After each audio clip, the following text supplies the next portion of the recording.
We are just a stone's throw away from the Rock and Roll Hall of Fame as we get set for football at First Energy Stadium in Cleveland, Ohio. Nothing like the fanfare of introductions to an NFL game, and that was in evidence a moment ago. Fireworks, pyrotechnics, you name it. This crowd is ready as their guys get set to match up between the Detroit Lions and the Cleveland Browns. Cordero Patterson to return it, bringing it out of the end zone. And they'll start this drive just across the 30. Pretty nice work on the return.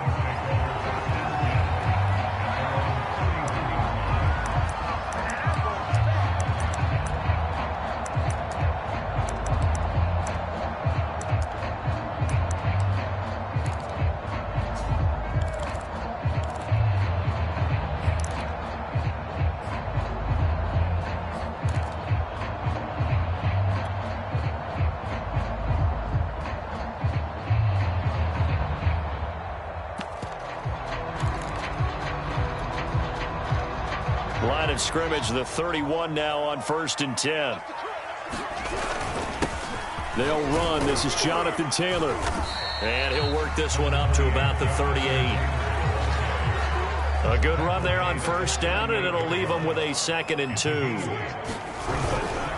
Now a handoff. Taylor with it. And he gets this one to midfield before he's brought down.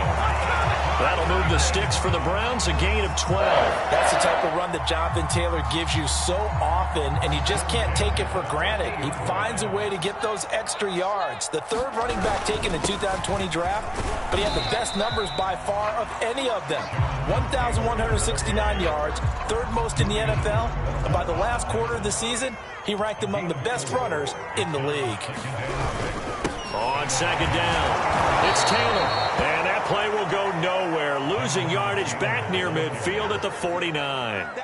It'll be a loss of a full 3 yards there, and it also brings up 3rd down.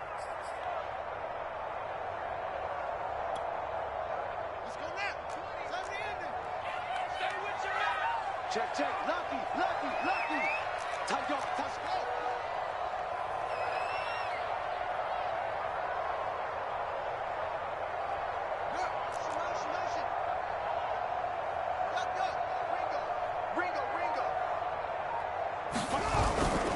They'll run the toss here with Taylor. And they'll get him down as he's inside the 40. It's a gain of 10, and the Browns are going to get a 1st down. They did tell us they wanted to establish the ground game early, didn't they? They did, in a small sample size that we've seen so far, but pretty good return. Yeah, you got to like that. They've strung together a couple of 1st downs, established what they wanted, the running game. And guess what? They also got their lead guy running it pretty well, too. Eric Stokes, 1st-round pick back in April, there on the stop. Well, I think that's what they're going to need to do here in the 1st half. You've got to take some pressure off of this young quarterback, and no better way to do it than to establish the running game early. The last run got 3. Now here's 2nd and 7. Fields now to throw. And it's going to be another 1st down as they'll get him to the ground at the Lions' 23.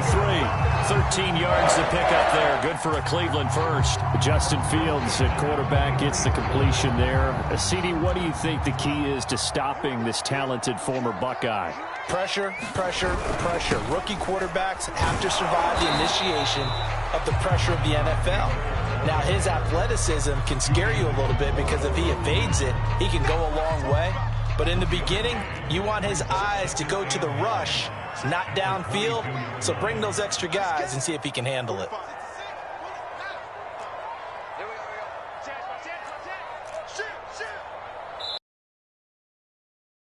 Momentarily as they call a timeout.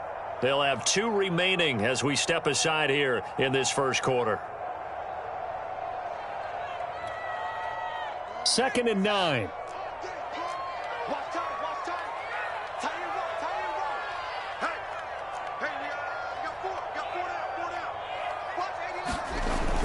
A give for Taylor running right side. And they'll bring him down at the 13-yard line. 44 yards rushing now on 8 carries for him so far. From the 13 now, they work on 1st and 10. Running left, Taylor. And they'll lose yardage here. Knocked back to the 19-yard line. He lost 6 there on the first down play. This defense is a difficult one to prepare for, one of the best in the league. They'll come at you from all angles, and they did a nice job there stopping him for a loss.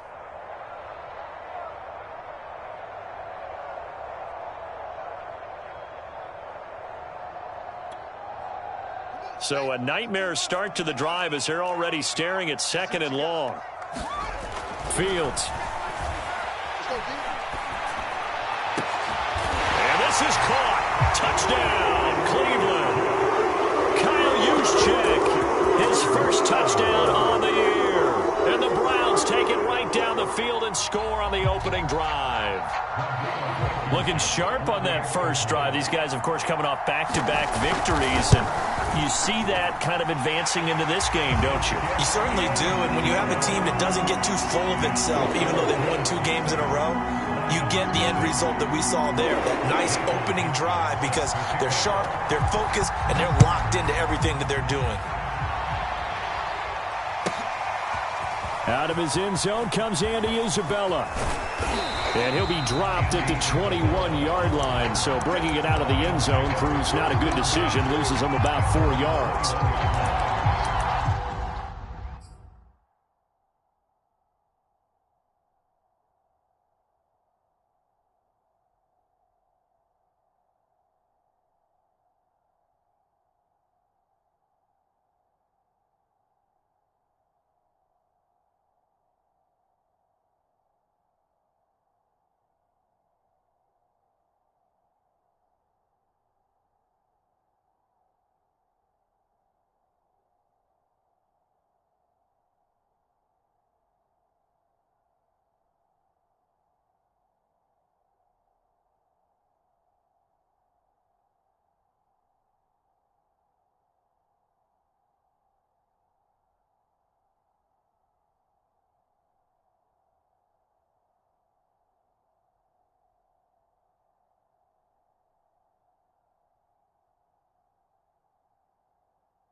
One across the 35. They may want to go back to that one. First play of the drive, good for 15 and a first down. Although his reputation as a speedy runner precedes him, it's always fun to watch him work. It is eye-opening, isn't it? Because when you see him get the ball and just go, in addition to that speed, it helps out his blockers. They don't have to hold blocks for long because he's just going to speed right past them. So from the 36 now, 1st and 10.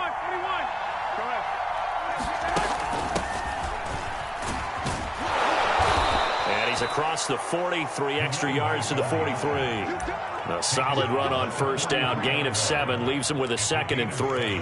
Well, this defense for the Browns, they were strong last week, CD, and that went over New England. And what I saw on film was a nearly unstoppable pass rush. 5 sacks last week, plenty of hurries given up. So now what do you do on offense? You just max protect, keep everyone in and run the ball, or maybe just 1 or 2 receiver routes in order to try and keep your quarterback upright. On 2nd down, here's Fournette. And he'll go down right around the 47 this time.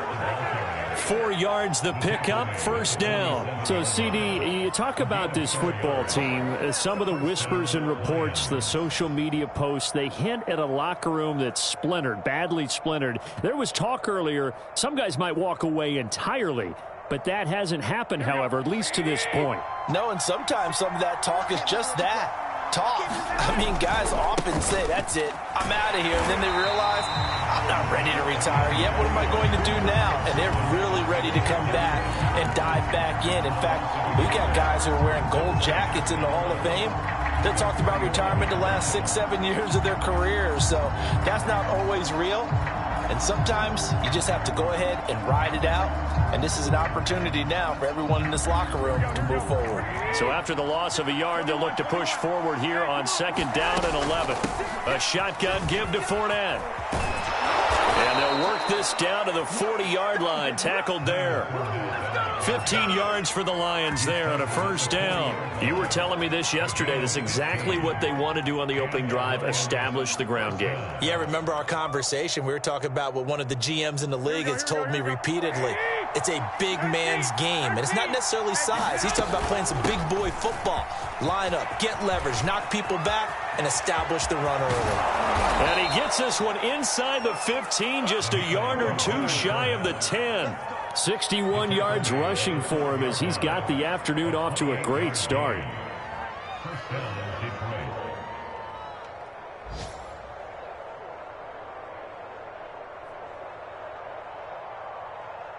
All runs on this drive so far. It's 1st and 10. 65.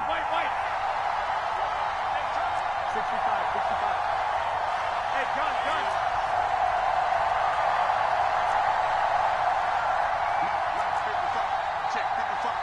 21. Now they'll throw with Garoppolo. Flushed out right. And he will be out of bounds here on what will turn out to be the final play of this 1st quarter. After 7-0 on EA Sports.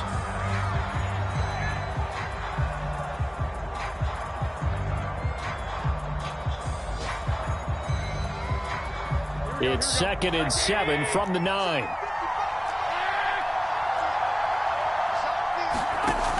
Looking to throw, Garoppolo. And that throw behind his man, he missed him, incomplete. Certainly appeared to take away his first read, and by the time he tried to look elsewhere and find an open target, the coverage was too good.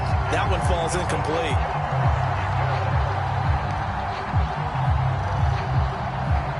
This will be the 8th play of the drive. It's 3rd and 7.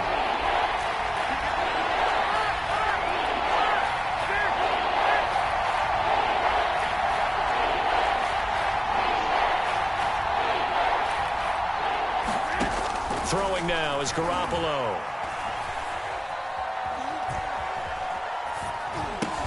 And he nearly got the first himself, but it appears he's going to be about a yard or two short. The completion good for only 6, and that'll bring up 4th. So much about offense is what you call hidden yardage. You know, you throw the ball to someone, they catch it, and then they can make a big play. You know, they create a play, run after catch. They did a really nice job there of limiting that and keeping him from a 1st down. Now stopped him in his tracks.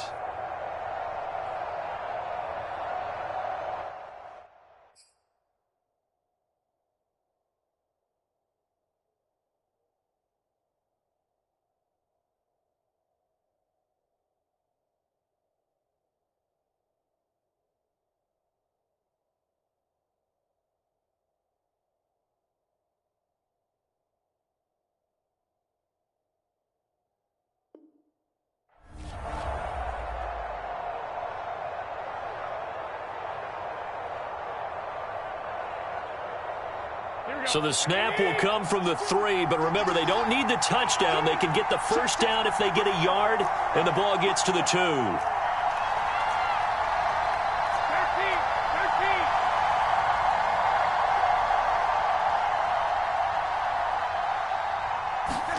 They'll go for it. It's Garoppolo. He's got his man. It's caught for a Lion touchdown. Darren Fells. His first touchdown on the year. And the Lions are an extra point away from tying this thing up. Zane Gonzalez on for the extra point. It's up and good, and we're tied at 7 here in quarter number 2.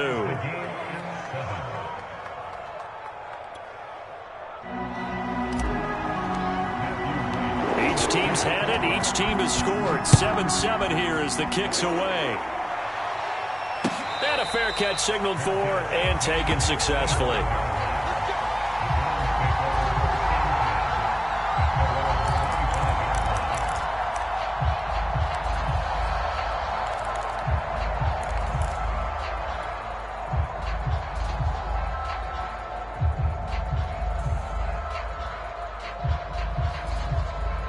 The Browns drive about to get started. And they came into play here off 2 straight victories. They're back to 500 on the year. But, Charles, is this little mini run coming too late to salvage their season? Well, they definitely dug themselves a hole that leaves them needing to play almost perfect football from here on out. But I do believe they think that they've got this thing turned around, and they are capable of doing exactly that. Now the Browns will use the first of their 3 timeouts. They'll have 2 remaining as we step aside here in this second quarter.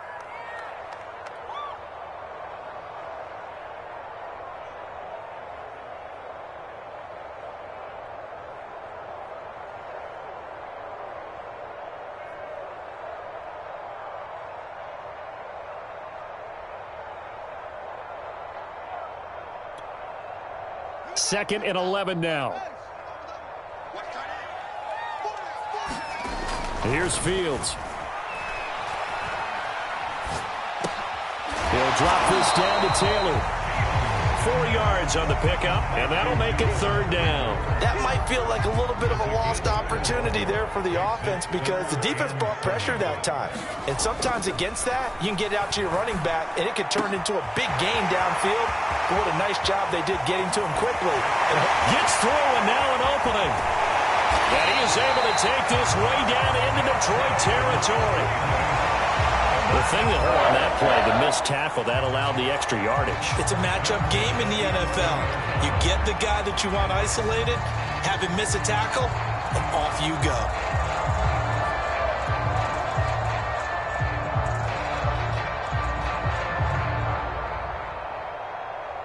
A real field flipper there as all of a sudden they've got a first down in the red zone. To the right side, this is Taylor. Running right through him. And this will leave him a yard short. Nice pickup of 9 yards on first down. The previous run, good for 9. Here's 2nd and a yard. On the handoff, Taylor. And he's going to get this back to the 3-yard line and no further. I think you mentioned in the opening drive that these guys needed to establish the run, protect the young QB. Actually wrote that down, believe it or not. So how would you assess things so far? I'm kind of touched that you actually wrote something like that down. I appreciate that, partner. But I do think they've been able to do that. Maybe not as effectively as they wanted to, but I think we'll see more of as this game goes along because they want to continue to take care of that young QB. Nothing doing on 2nd and 3rd down after that 9-yard gain on 1st.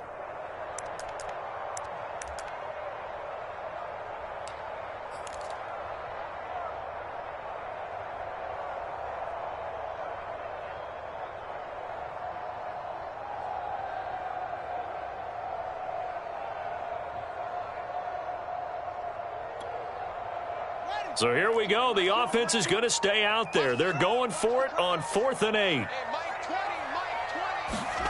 They snap it to Fields. And it's incomplete. They cannot convert, and they turn it over. The Browns unable to move the chains on 4th down. And the Lions will take over.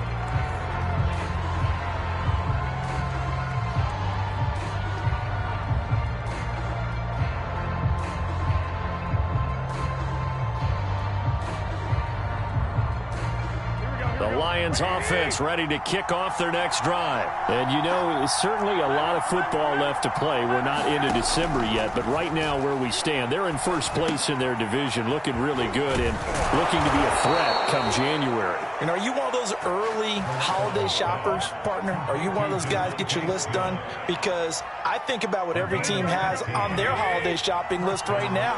What's the number 1 goal? Make the playoffs. Number 2, win your division. Number 3, and I think the biggest goal of all, try to get the number 1 seed so you get that first-round bye and ensure you don't have to go anywhere in January and hopefully get to the Super Bowl that way. Boy, a pair of big plays here. This one going for 29.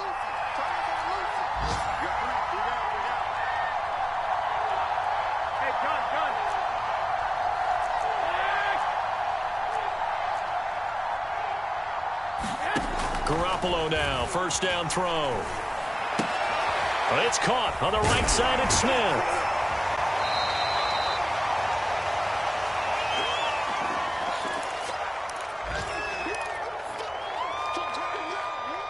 A reminder, once we hit halftime, as we do all season, we'll send it down to Jonathan Coachman in Orlando. He'll have all the stats and scores from games in progress around the NFL. The best multitasker in the business, the coach. 67 yards rushing for him as he has been tough to stop here in this first half.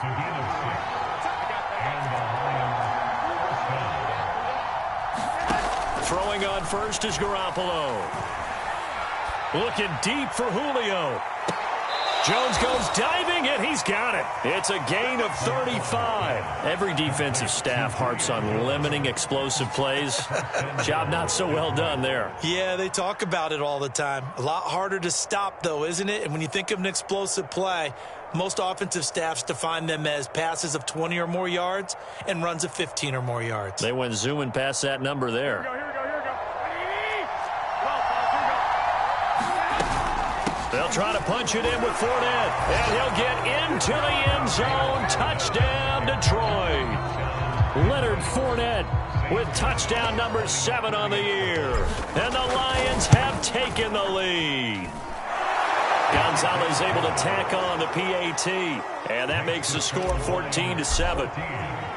Here are the Lions now as they line up and kick this one away.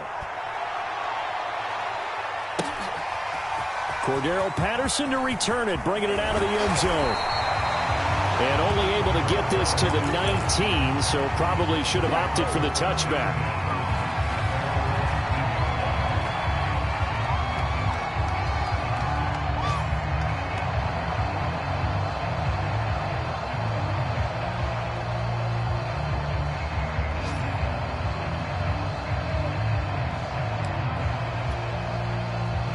The Cleveland offense ready to go. And they've got just over 50 seconds to go till halftime, so they can try to put something together if they want.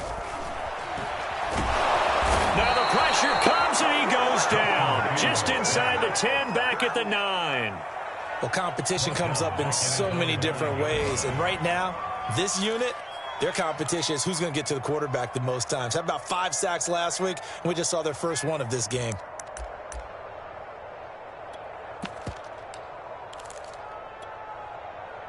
So now 20 yards to go on second down after the sack. Work to be done.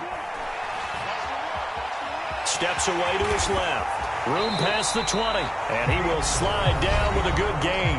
Now the Browns signal for the second of their timeouts, as they'll stop it with 17 seconds to go in this first half of action.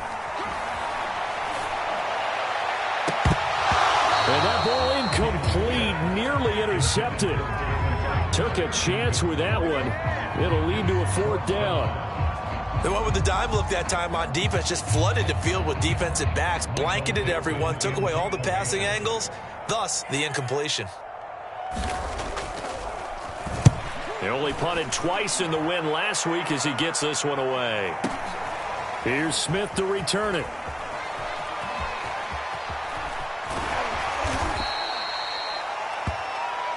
So we have reached halftime with the visiting Lions taking the lead to the break. As we'll send you down to Orlando, and we check in with Jonathan Coachman for our EA Sports Halftime Report. Coach. The Lions in the lead, and they're going to get the football first as well as the second half is underway. This fielded right at the goal line. And the tackle going to be made right there at the 25-yard line.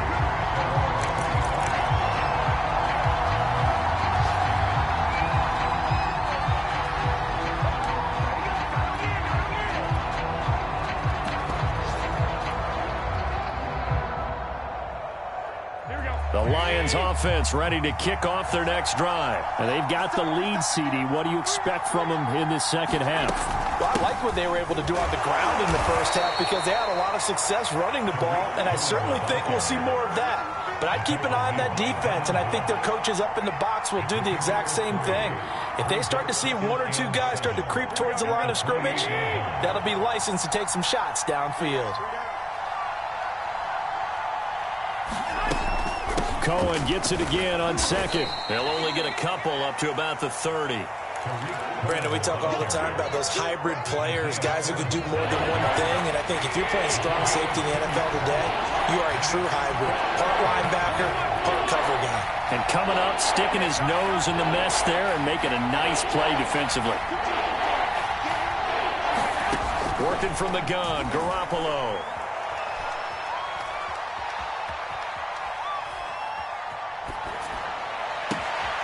Man open, here is Jones. And able to rip off a big chunk of yardage before being dropped inside the 40. Give him 32 on the play. When they've needed a play this year, he's certainly been the guy to deliver it. As this season has gone on, he's been awfully consistent and sometimes spectacular.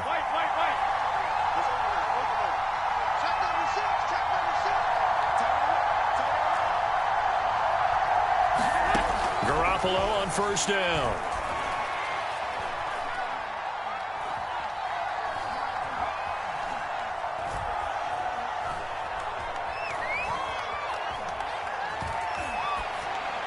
And he'll toss this one incomplete. Seeing no options, he throws it away. But listen, when you've got the lead, there's absolutely no sense trying to fit a ball in where you shouldn't.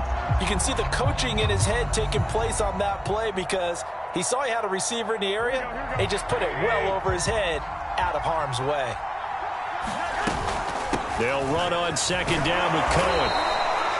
5 yards. Now it's 3rd and 5. That second down play call was not to pick up the first down. It was to accomplish what they did to get them into a manageable 3rd down because they had incompletion on first down, so they were behind the sticks, so to speak. They needed to make up some ground, and they did.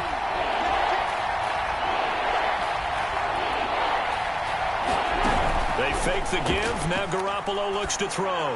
Looking downfield for Jones. And that is caught. Touchdown, Detroit. Julio Jones hitting double digits with his 10th touchdown of the season. And the Lions add on to their lead. Gonzalez good on the extra point. And it's now 21-7. Here are the Lions now as they line up and kick this one away. Cordero Patterson to return it, bringing it out of the end zone. And he'll get it up past the 20 to about the 22.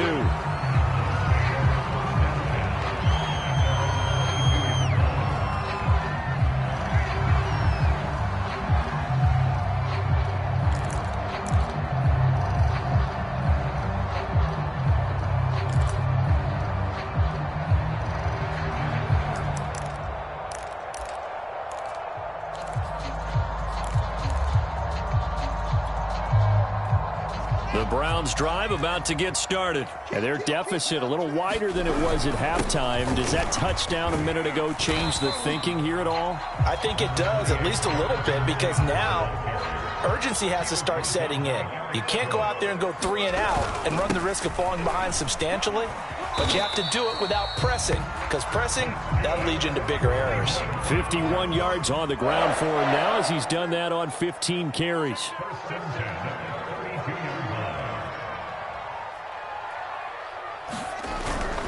First and 10, Taylor now.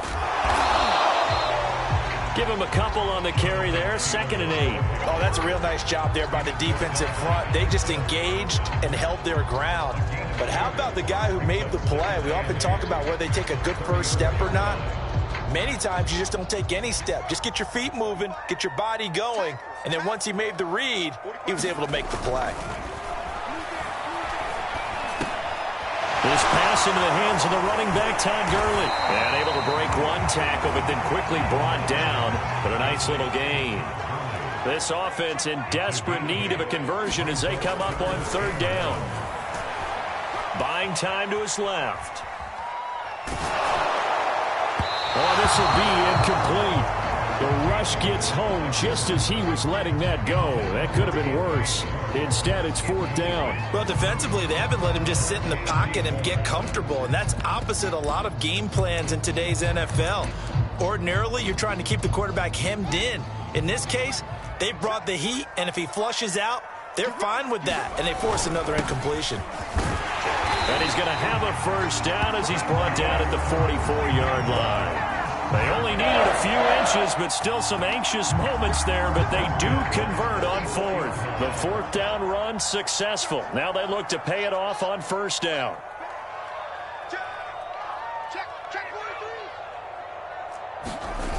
They run with Taylor. And he'll take this one up close to about the 45. Alexander Johnson there on the stop. No doubt about it. A really nice job there by the defense, not allowing him to get to the perimeter. But that means your defensive ends, your outside linebackers, the guys that you pay big money to sack the quarterback, they also have to have interest in the running game as well. And they did a nice job there of holding the point of attack and not giving ground. They wind up losing a couple there, so they go behind the original line of scrimmage, and now 3rd and 11 coming up.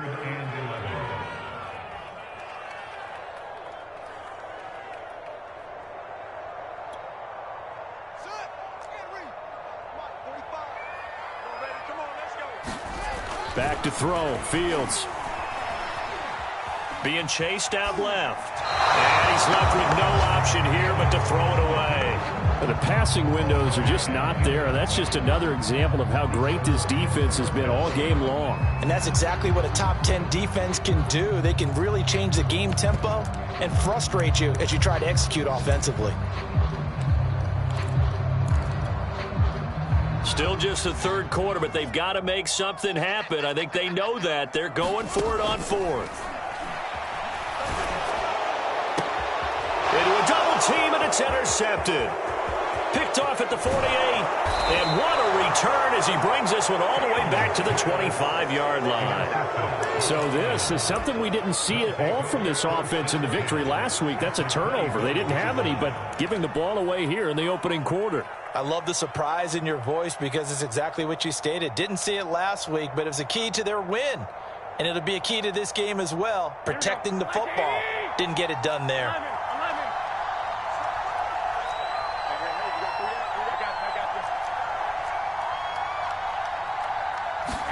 So after the INT, it's Garoppolo. Into heavy traffic, and it's intercepted. It's Devin Bush, the linebacker, who picks it. And he will take it across midfield and down to the 45. That was just one of those interceptions from our perspective here. We got a good view at the 50-yard line mid-level that quarterback and receiver were not on the same page. Just by his reaction, I'm talking about the quarterback, he expected something different from his receiver, whether he expected him to break in, out, deeper, shorter. They'll determine that on the sideline. But bottom line, you could see that he thought he'd be in a different spot, except the defender was not his intended target.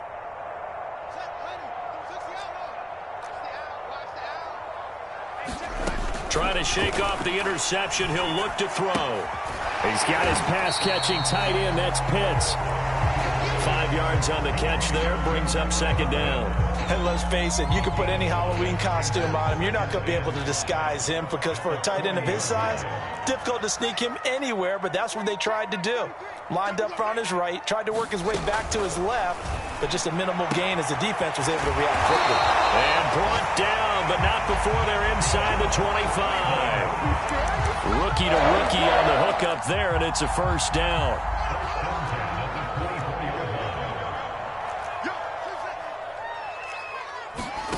Here's Fields. Got a man complete. It's Taylor. Touchdown, Browns. Jonathan Taylor with another touchdown, number 24 on the year. And the Browns are able to get a score back in the final stages of this 3rd quarter. Getting your back involved, what's the importance there in the passing game? Oftentimes you can create mismatches because who's going to cover, and you get him into space, which is where he likes to operate with the ball in his hands. Oftentimes makes people miss, gets that run after the catch, and off he goes. And into the end zone. And a short kick taken at about the 16. And he's up across the 25 and down at the 28.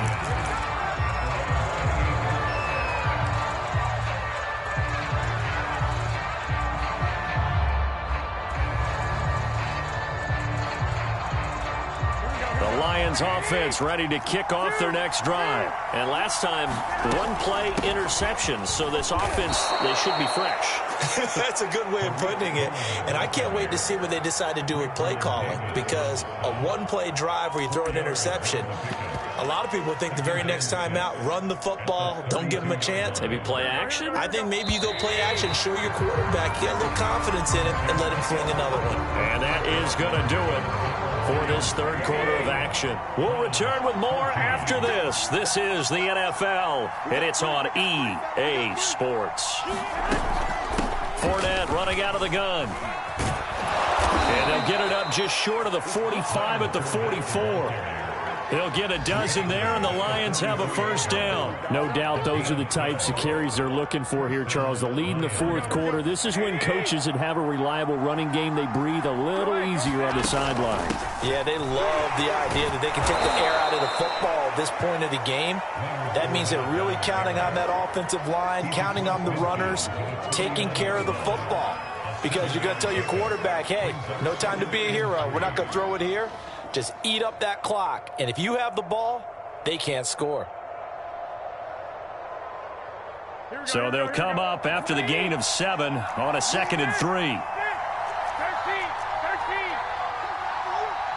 John. Hey, check back. To throw is Garoppolo. He's got a man complete. Touchdown, Detroit. Julio Jones with touchdown number 2 in the game and now 11 on the year. And the Lions appear to be headed to a 9-1 start as they extend their fourth quarter lead.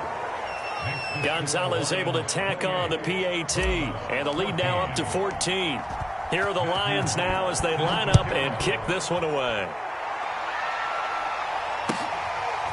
Cordero Patterson to return it, bringing it out of the end zone. And they'll get him down right around the 25, actually the 26 officially, so a net gain of 1 there.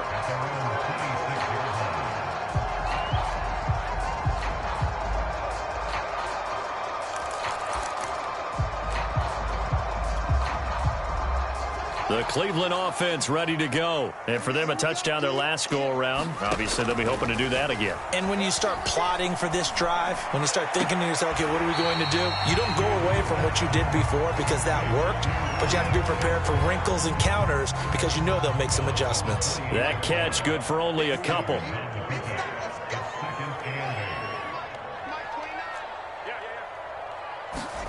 Looking to throw again on 2nd down. Fields. And this is going to be incomplete. Jalen Reagor was the intended receiver. And that takes us from 2nd to 3rd down. Had the right idea there, trying to throw it to the sideline, but he led him just a little bit too much, trying to get it out to his receiver. Ends up falling to the ground, incomplete. The Browns on 3rd down. They've converted just 2 for 6 thus far. This is 3rd and 8. Now Fields. Escaping the pressure right. Now he's going to throw deep right side. Well, this is taken in. It's complete. Touchdown. Kyle Pitts. His 6th touchdown of the season. And the Browns have made it a one-score game again here in the 4th. No, we're not cheering. No, we're not rooting, but I am excited about this, and I know you are too. We got a ball game again after that big-time strike. Big-time strike, and you are right. Don't go anywhere yet. This thing's not done. Extra point by Blankenship is up and good. And now things get a bit more interesting here in this 4th quarter.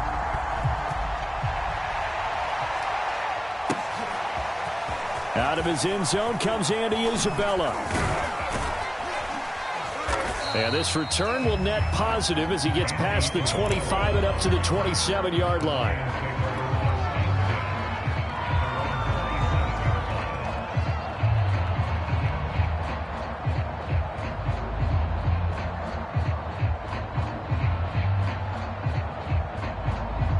And what is this? They're lining up here to punt on 1st down.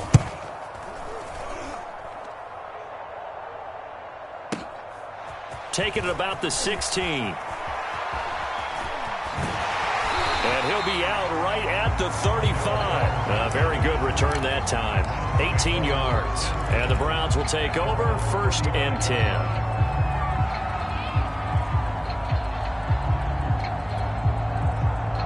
The Browns drive about to get started. And it feels like the momentum has shifted. They scored, then their defense forces that last punt. And now a chance to tie the game on this possession. A carry by Taylor to start the drive. And he will lose yardage back to the 34-yard line. He'll lose a yard there, and it's 2nd and 11. I know that speed is the hallmark of today's NFL game, but the key to good rushing defense is still having your linebackers set the edge.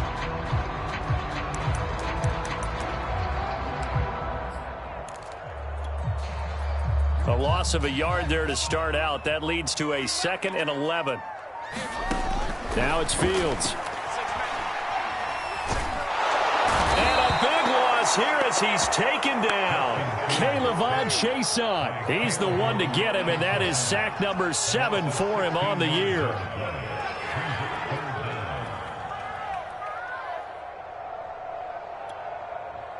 Possibly a turning point. Big play coming.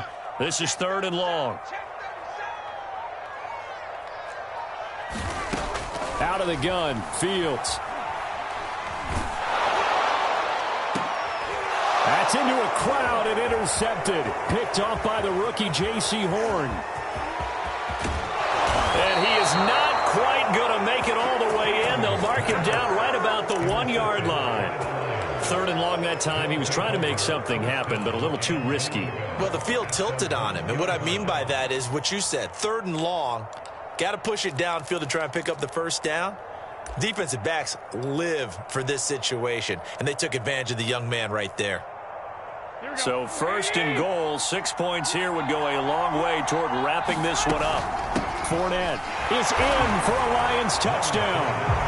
We talk so often about how hard it is to win in the NFL when you turn the ball over, and here a late turnover leads to a 4th-quarter touchdown and a 2-score lead. And what's more important is being able to take advantage when a turnover presents itself. You've got to come up with points to make the other guy pay. They're able to do so here, and they've got a pretty good chance now of winning this football game. And no return on this one as the fair catch is signaled for and taken.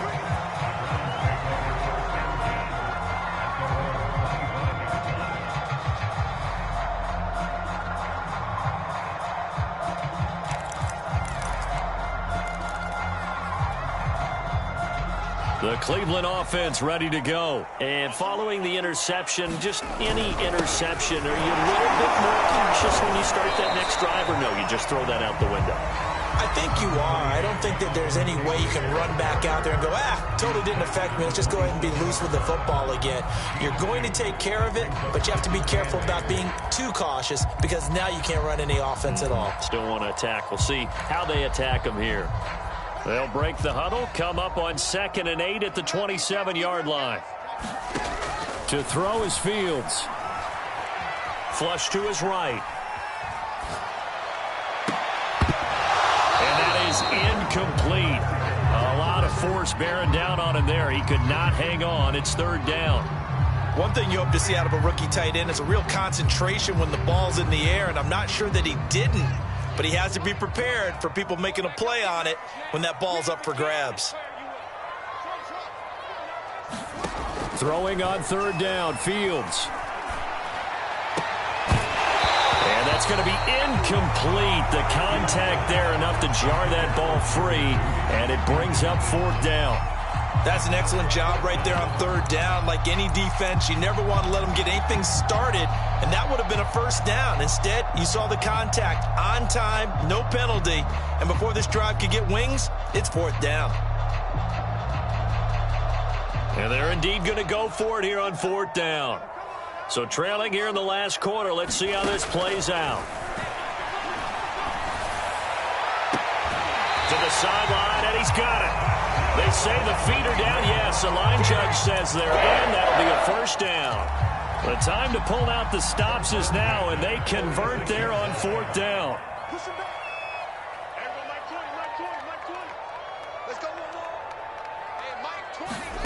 Throwing again is Fields. And that is incomplete here. And when you've thrown as many interceptions as he has in this one, you definitely start getting a little hesitant to throw the ball out wide because that's prime pick six territory. That time, he made sure the only guy who was going to catch it was sitting in the third row.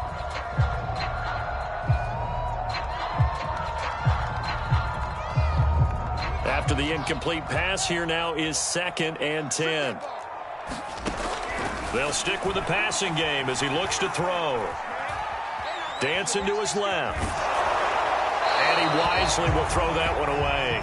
We've seen this quite a few times in this game. Offensive line unable to keep leverage, unable to keep people away, facing a lot of pressure. Fortunate just to get rid of it. One of the reasons they're down is that inability, though, to stop the pressure. We saw another example of it there. Let's go. Alert three. Alert three. Mike 20. Let's put him on the buses. Let's put him. From the gun on 3rd down, Fields. And now another one thrown incomplete. And I think we'll probably see him go for it here on 4th down. No reason not to.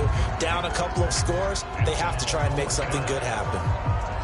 Now the Browns signal for the 2nd of their timeouts. That's going to leave them with just one remaining here in this 4th quarter.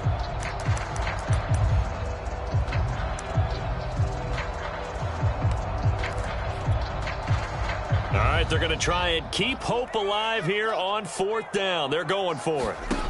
As expected, they're going for it to keep the drive alive. Eluding the pressure right. Hit as he throws, and this is going to be incomplete. The Browns unable to move the chains on 4th down. And the Lions will get the football back in terrific field position. And it looks like this will be the last play before the 2-minute warning. Fournette, a 1st down carry.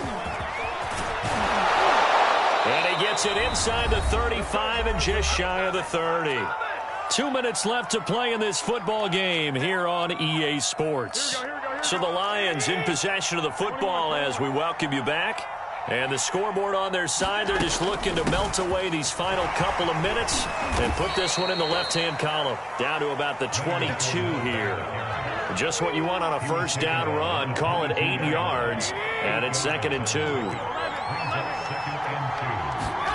Garoppolo looking to throw. Looking for the end zone. And intercepted. Maybe the turning point they need. Good positioning, and it's picked off.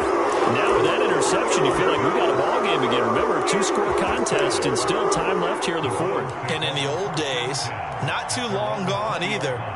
Throwing the ball here would have been an absolute no-no, but the way the game's played now, throwing it makes sense. You just have to be careful when you put it in the air. The Browns drive about to get started. On 1st down, Fields. And he'll be hit as he releases it, and that'll fall incomplete. You get into these 2-minute drill situations, and you've often got tired legs on the offensive line. But these defenders, they've been rotating in and out, and they're a little bit fresher and quicker. And the pressure there forced the incompletion. 2nd and 10.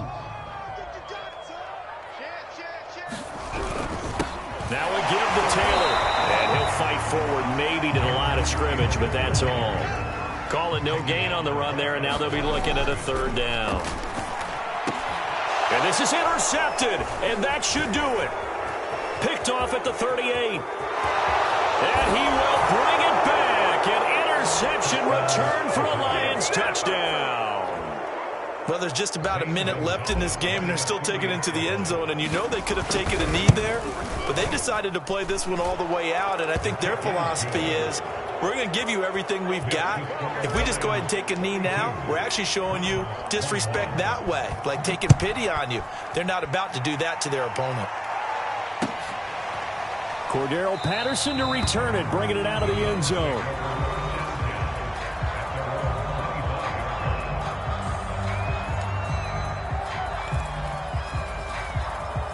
The Cleveland offense ready to go. Their mini 2-game win streak appears it might be going by the wayside unless they can pull a rabbit out of their hat. And this will be incomplete. That incompletion is not a surprise with the way that this one has gone, and the frustration, the body language is evident everywhere. This team, they've really been put through the ringer in this one. 45. On on 2nd and 10. Fields. And he drops it incomplete. And their struggles continue here. So back-to-back incompletions, and that has them staring at a 3rd and 10. Looking to throw. Fields. Now a desperation throw deep downfield. And his pass is intercepted for the 4th time today. Picked off by Jair Alexander. And the return comes to a halt right at the 44-yard line. Oh, you just kind of feel for him right now. 4 interceptions, and you can almost see through his face mask. There's a lot going on in between the ears. There certainly is, and probably way too much, because now he's probably doubting himself a little bit, wondering what adjustments he has to make. But here's what he needs to do. Get through this game, go to the press conference, meet it head on, and show your teammates you're ready to shoulder what happened today, and you'll be ready for the next game. And if he can do that as a rookie, that's a great sign of maturity. Fournette once more on 2nd down. And the stop here will come at the 38-yard line. The Browns will quickly use their 3rd and final timeout as they'll stop it with 27 seconds showing on the clock. Garoppolo. He's going to let this go. Back of the end zone. And he's got his man. It's caught for a Lion touchdown. Devontae Smith with touchdown number 8 on the year. And the Lions are closing in on a 3rd straight win as they widen the gap further here in the 4th quarter. Gonzalez good on the extra point, and that'll increase their lead to 28. Here are the Lions now as they line up and kick this one away. Cordero Patterson to return it, bringing it out of the end zone.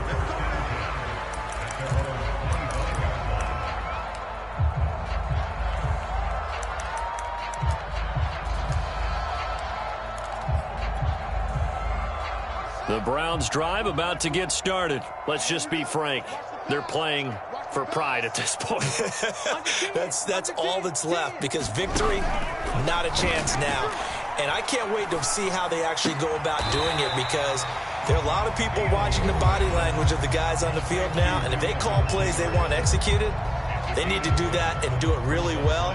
Otherwise, there could be repercussions. We'll see how they handle the waning moments of this one.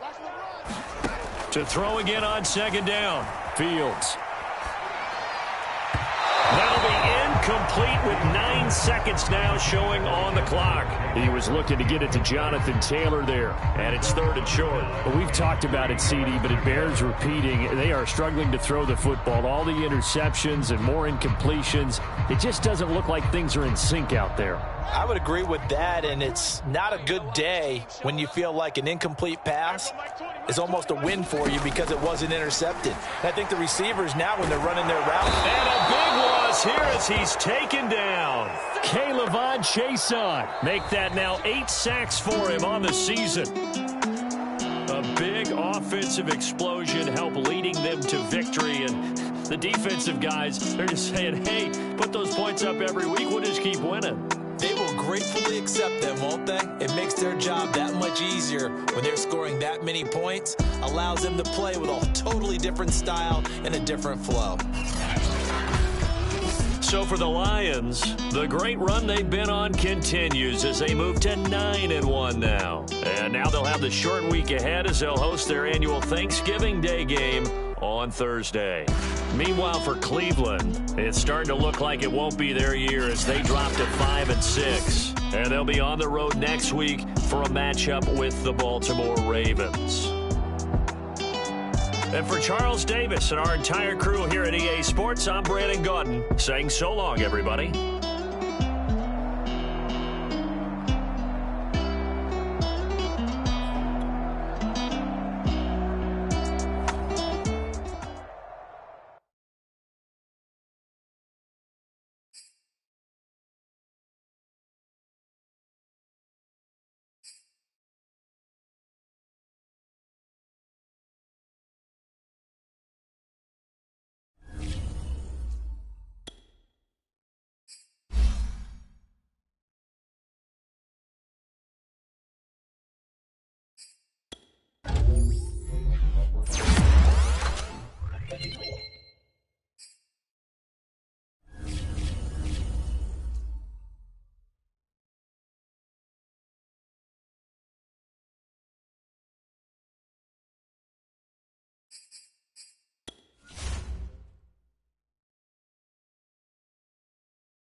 Set.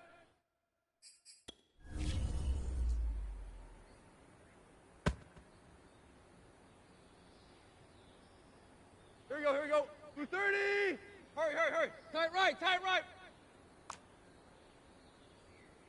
Go.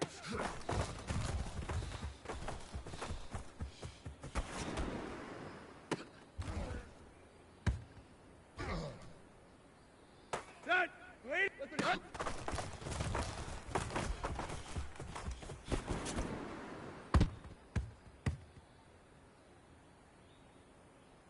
Here we go, here we go. Yo.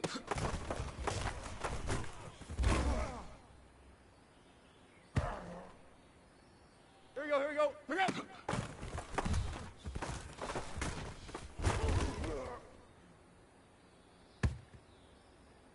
Here you go, right here. Yo.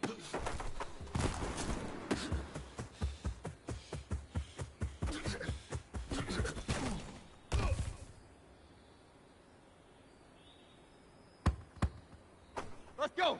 30. Run, run, run. Hip, hip, hip. Hey, hey, hey. Woody, hush.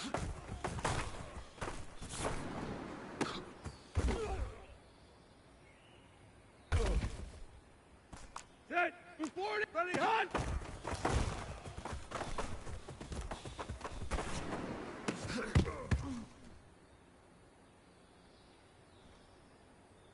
Here we go. Lady, let's be hunt.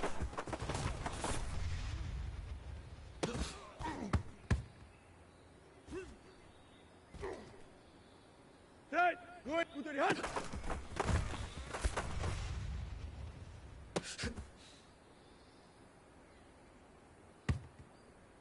Set.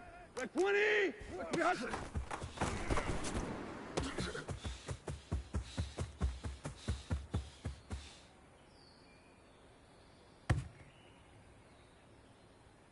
Set. Go.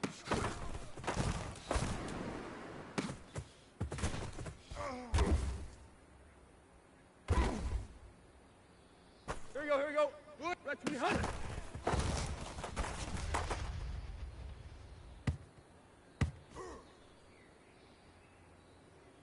Set. Go, go.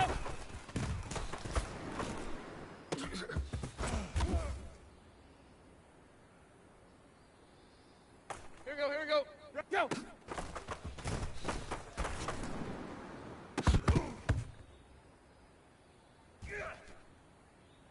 Here we go, here we go. Red 30. Red 30 hunt.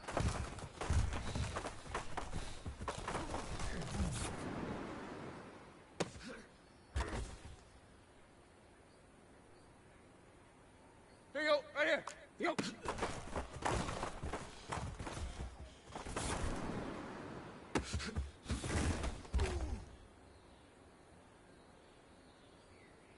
Let's go. Woody. Go. Pick up.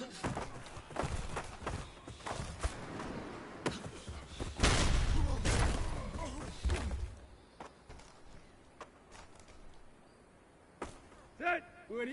Go.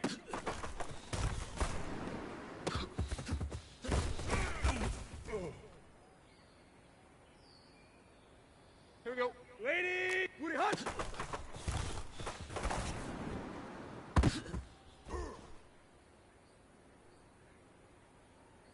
Set. Woody. Base. Ready hunt.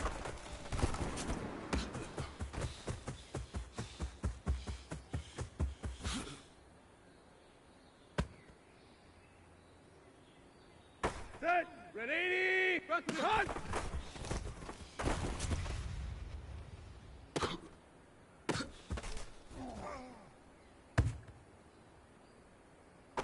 Set. 230 hunt.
The calendar may say autumn, but temperatures are still pretty sweltering here in North Florida. But the good news, the radar is clear. Still, hydration will be key today at TIAA Bank Field in Jacksonville. This crowd excited to see their Jaguars as both teams emerge from their tunnels a moment ago. We are just about ready for football as the Jags get set to match up with the Tennessee Titans.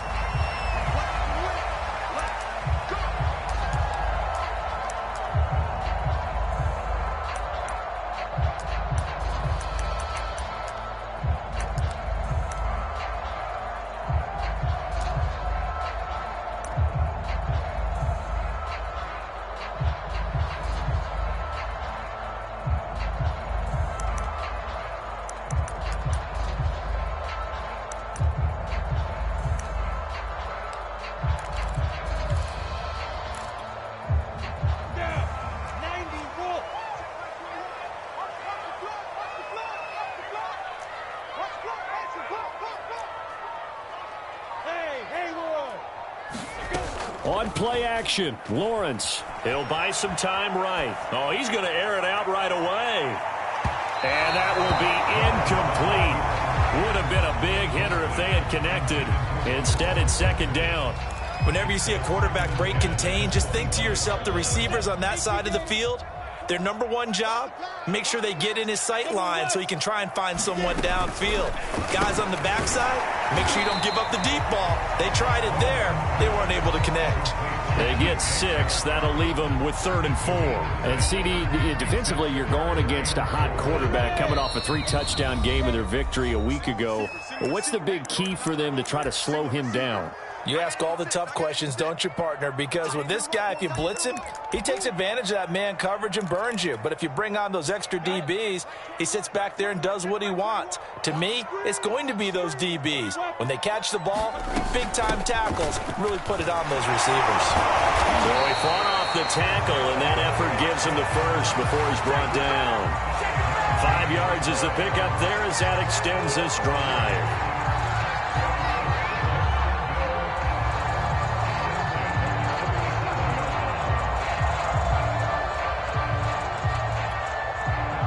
Line of scrimmage, the 37 on 1st and 10. Let's go, D. Tighten up. Hey, orbit. Play action. It's Lawrence. Flushed out right. Hit as he throws there, incomplete. Jacob Hollister, the one he was looking for. And that'll bring up second down.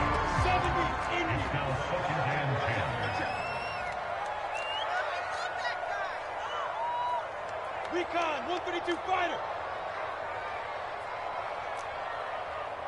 Check Mike 21, Mike 21, check Mike 21. Oh, you got D?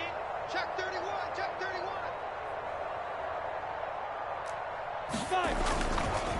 Here's a give to Mixon. And a 5-yard gain gets him to the 42. So our two teams, the Jags and the Titans, CD, they formed a pretty good rivalry here in the AFC South. It's been the Titans who have arguably, though, been the best team in the division of late. But these Jags, they have certainly made some big changes since these two teams last met.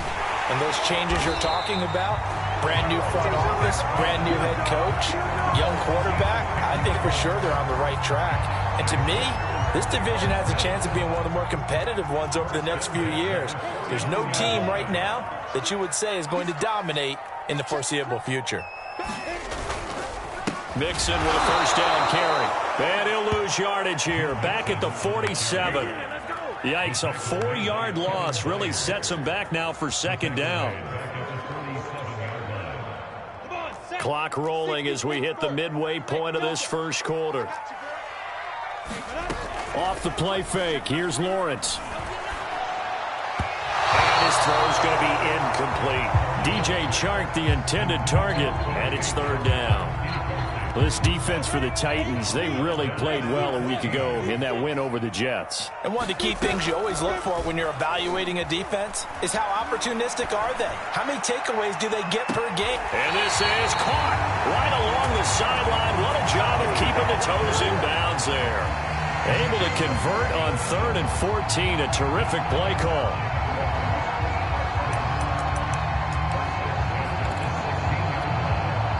So the big play means just like that, they'll operate from the red zone now on first down. They'll run on first down. Mixon, he will push his way down to about the 14.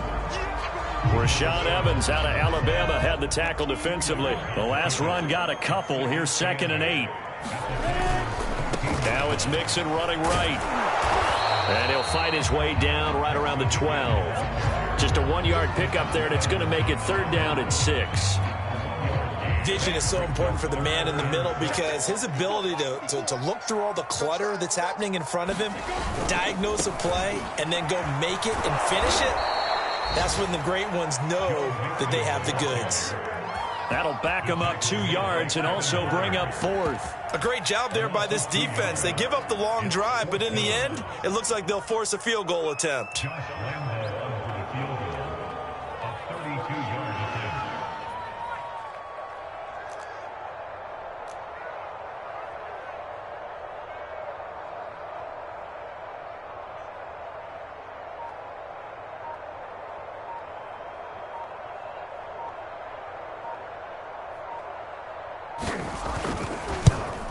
And Lambeau will put this one through. And the Jaguars grab a 3-0 lead. In the end, the opening drive, Charles, does yield points. Maybe not the touchdown that they wanted, though. Yeah, but bottom line, they wanted to get something out of that drive, and they did that. 3 points, they won't turn that down at all. Now after the made field goal, back out Lambeau to kick this one off. Fielded just outside the goal line. And not much happening on the return.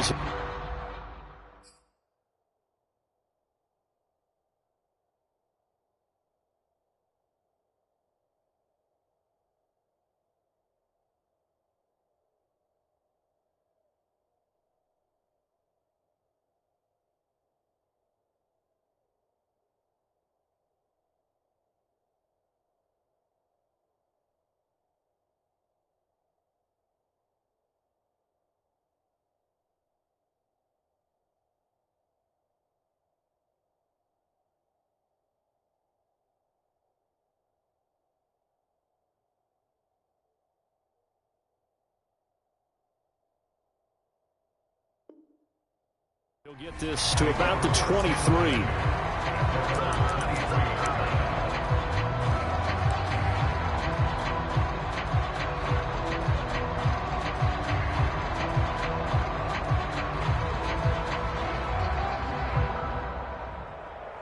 Tannehill and the Titans come up now 1st and 10 at their own 23.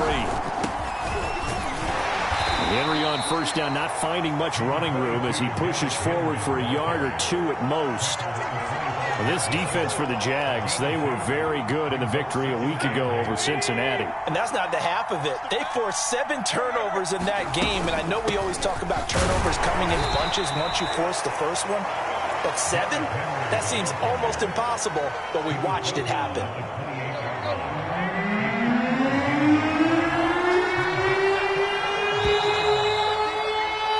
3-0 after 1 on EA Sports.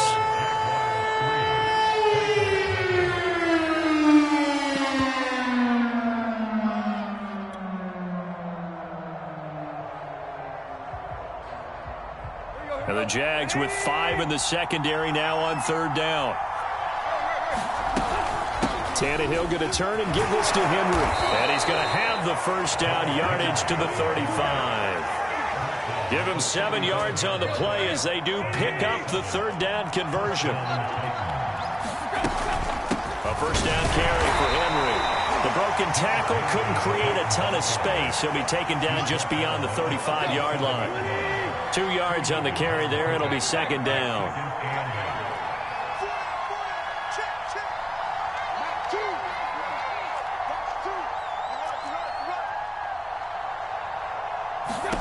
They'll try the air now with Tannehill.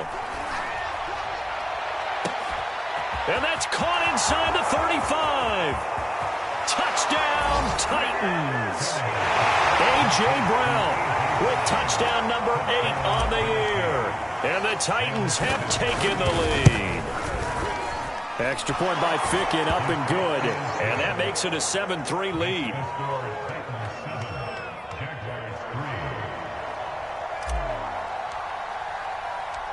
There's the Titan kick team as they run up and send this one away.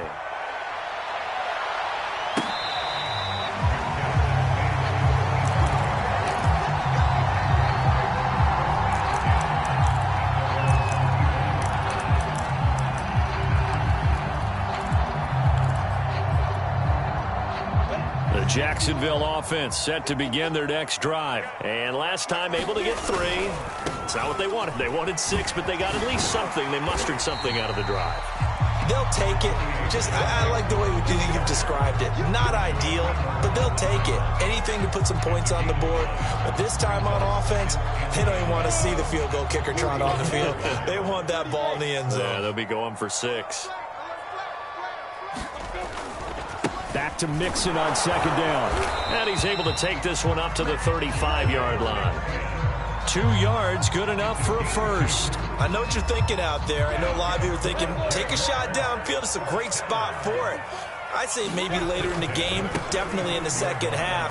But right now, I think they were just trying to get some momentum built. Get a first down, pick it up, and keep moving. It's a loss of 5 there, bringing up second. This defense is really flown around in the first half. They've gotten to the ball carrier before they can really get started. Offense got to come up with something else in order to try and get this running game going.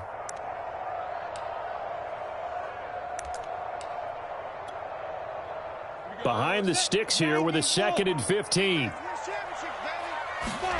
They go play action with Lawrence. Rolling to his right. Oh, the ball comes out on the hit, but they'll say it's incomplete. Jacob Hollister, the one he was looking for. 3rd down here. They go play action now. Lawrence. Gonna let one fly for Robinson. Oh, he tries to force it in, and it's intercepted. Picked up by Elijah Molden. And he'll take this back all the way up past the 45-yard line. What a start defensively.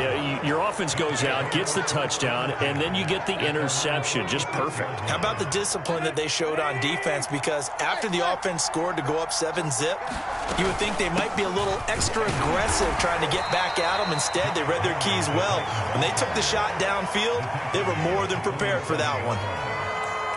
Tackled there by Rayshon Jenkins. The last run good for 2. Here's 2nd and 8. A shotgun handoff to Henry. And very little running room there. He did get a couple up to the 49. 2 yards on the first down carry, and then followed up by 2 yards on the second down carry. Well, that's definitely not going to be enough to get the job done. Wasn't the expression 3 yards in a cloud of dust? Now they're going to need 6 on 3rd down to keep the drive going. And the Jags have 5 in the secondary here on 3rd down. A shotgun snap for Tannehill. Oh, and a bad throw there. It's intercepted. Picked off at the 23. And the return will be stopped at the 34-yard line. If you combine last week and this week, he's got a hat-trick game because he had 2 interceptions a week ago. He's seeing the ball so well and understanding where receivers are and positioning. I mean, just watching him work with such great technique and paying it off by actually catching the ball when he has a chance, he's helping his team in a huge way. Now Carlos Hyde in the game. And they're going to stop him right at the line of scrimmage. Just no cutback lane to be found whatsoever. 2nd and 10. It shows you right there, he can do more than just cover in the secondary from that free safety position. Yeah, the evolution of the position has really been significant, hasn't it? Because a lot of teams no longer have a free safety, strong safety designation. They just have safeties. So wherever the ball is, one can be close to the line of scrimmage, one can be deep, and vice versa. On that play, how about that tackle we just saw? Pretty nice. Found a little room there as he's up to about the 37. 4 yards on the pickup there as they get it back to a more manageable 3rd and 7. 2 minutes to play in this first half. 7-3 our score.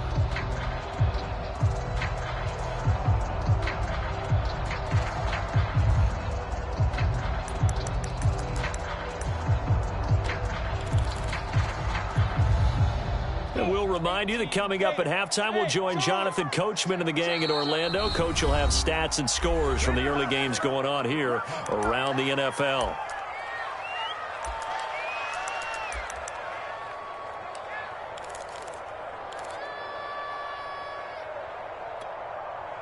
And it looks like we've got a dime set here defensively. 6 DBs in the game. Looking to throw, Lawrence.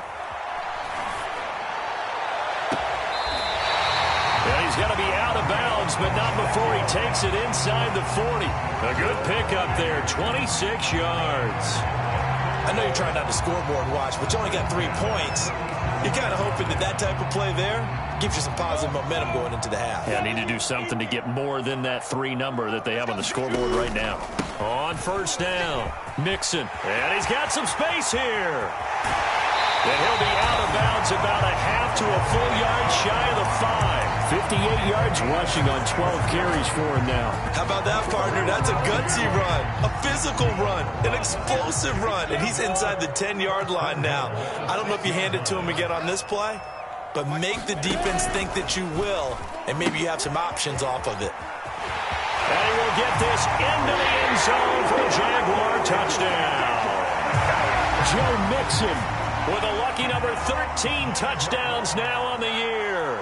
And once again, the Jaguars are back out in front. Point after by Lambo, up and good. And the lead is now 10-7.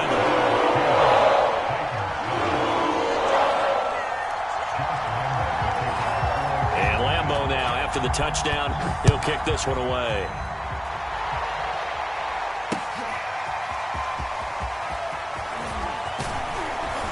and tackled at the 21-yard line, so a net negative there of 4 yards.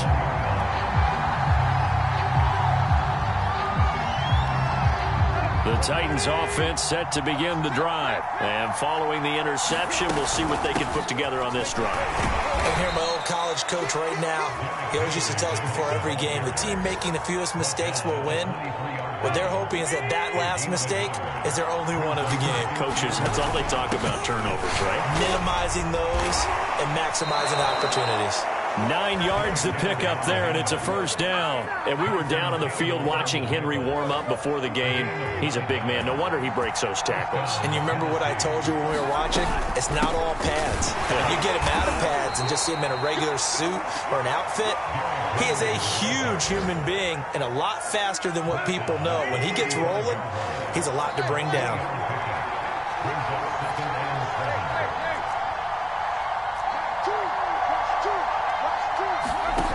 From the 35 on second down, Tannehill. Oh, that's into a double team, and it's intercepted. Picked off by the linebacker, Miles Jack. And a terrific return as he brings this one all the way back to the 30.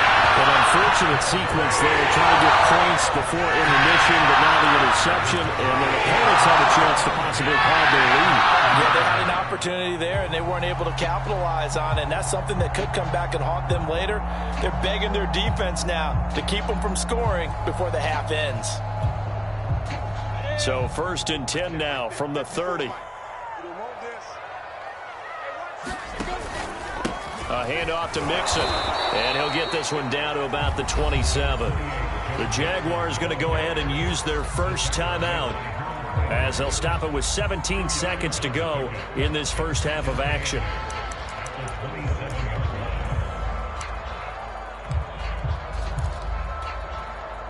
Second and 8 coming up.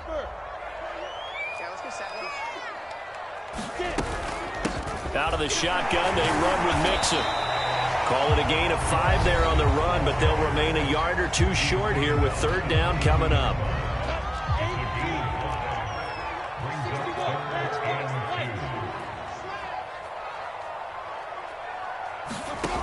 From the shotgun, Lawrence. Toward the sideline. Did he keep the feet in? Yes, he got them both down, says the side judge. And that's good enough for a first down. They give him 17 yards that time as that'll move the chains.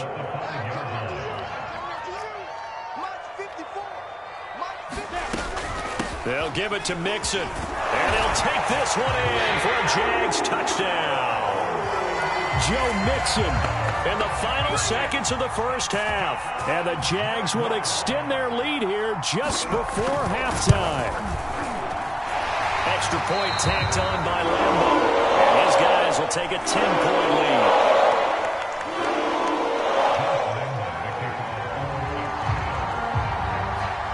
So time enough for a kickoff here. 5 seconds remaining in this first half.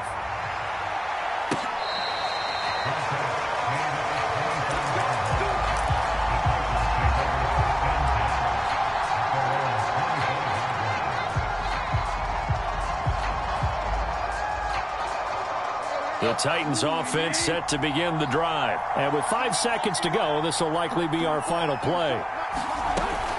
They'll indeed try to run it out as they start on the ground. First down and much more for Henry as he'll get this one up to the 44-yard line. So we hit the halftime break here in Jacksonville with the Jags on top as we now go downstate to Orlando and check in with Jonathan Coachman with our EA Sports Halftime Report.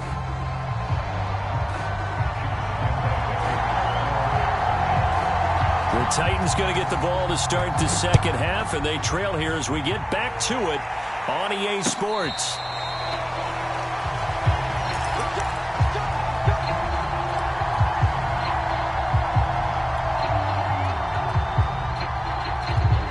Tannehill and the Titans come up now 1st and 10 at their 25-yard line.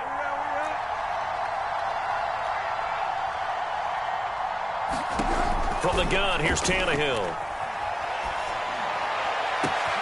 And this is caught. It's Brown. Touchdown, Titans. A.J. Brown, his second touchdown of the game and his 9th on the year. And the Titans come right out of the locker room and score here in the opening minute of the third quarter. Extra point by Ficken, up and good. And the lead is down to a field goal. There's the Titan kick team as they run up and send this one away.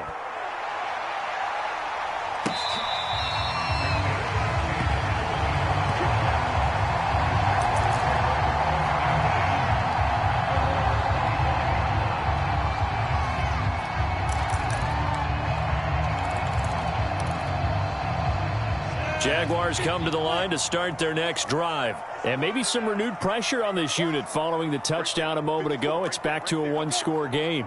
And because of that pressure, because it's now a one-score game, they know this is where you need to slow the momentum change. Because otherwise, that could overrun your team. You got to be careful right here. 87 yards rushing for him so far as his terrific season continues here.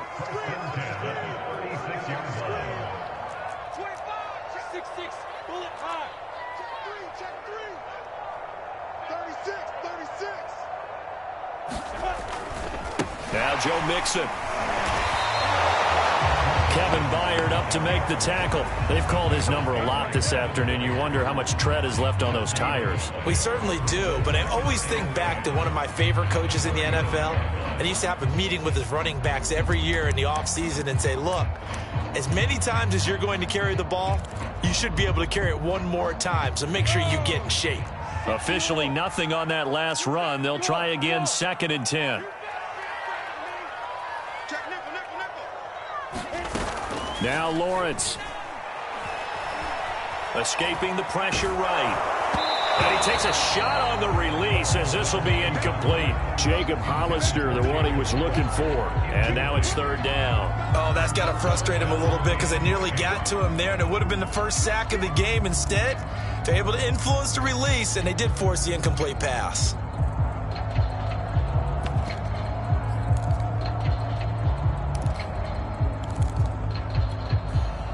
They come up to the line now facing a 3rd and 10 after the incompletion.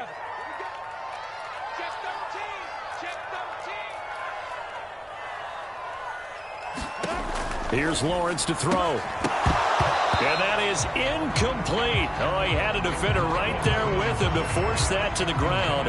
And 4th down now coming up. Here's Logan Cook now. And surprisingly, this is the first punt of the game for either team. He was only asked to punt once in the victory last week as he sends this one away. The field position game, such an overlooked facet, Charles, of an NFL game. But this offense, they're going to be pinned back. What an ideal punt. An ideal punt, and it leads to that term complementary football. Because them doing that puts their defense in a great spot, doesn't it? Gives them a chance. If they want to be aggressive, try and maybe get a safety out of this whole thing, it puts them in that position. 2 yards on the pickup there. It'll be 2nd and 8. Certainly a nice job there by the defense rallying to the football and getting him on the ground, but I think the play gets made by the defensive front because if they can't get upfield, their job is to go ahead and get low, almost get into a ball sometimes, stack things up, and make it difficult for the runner to find a hole. Just a couple on the ground there. That's going to bring up 3rd and about 6.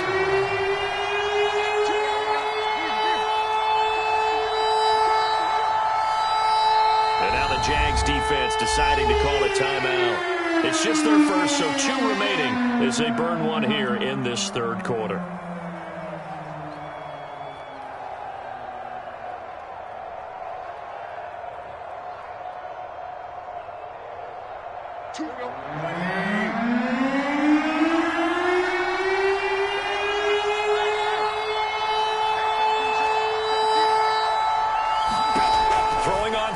Tannehill. And this pass broken up. Excellent coverage here on 3rd down, as that was not an easy one to hold on to. When you run in the slant, timing is everything, and against that man coverage, there was no space available, and incompletion as a result.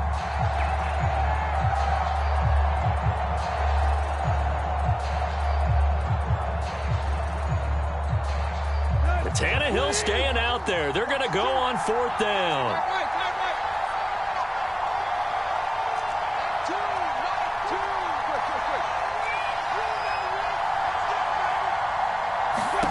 They snap it to Tannehill. And it's incomplete. They cannot convert, and they turn it over. So certainly an interesting call there to go for it. And now possession will go over inside the 15-yard line. Now a 1st and 10 at the 11. They'll run on 1st down. Mixon. And he's going to be brought down just shy of the 5 at the 6. And that's exactly what you want on a 1st down run. Pick up 5 yards, bring up 2nd and 5. The defensive line, though, they've got to figure out a way to out-leverage the guys up front because the offensive line is winning at the point of attack. Back to Mixon on 2nd down. And he takes it in. Touchdown, Jacksonville. Joe Mixon. A 6-yard touchdown run. And the Jaguars are able to strike quickly to add on to their lead. Point after by Lambo, up and good. And his guys will take a 10-point lead.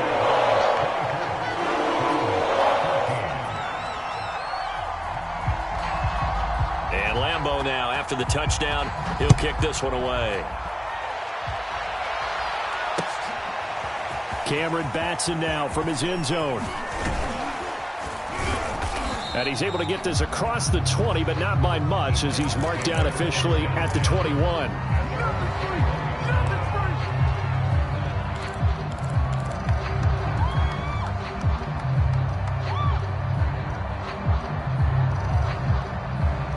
The Titans offense set to begin the drive. And last time out, went for it on 4th down, turned it over, gave them great field position, turned it to 6 points, so they've got to recover here, Charles. It's amazing what one decision can do in the chain of events, right? The decision to go for it on 4th down. Caused all of that. It caused every bit of it, but it showed confidence. Hey, I've got confidence in you guys. Go pick it up for them.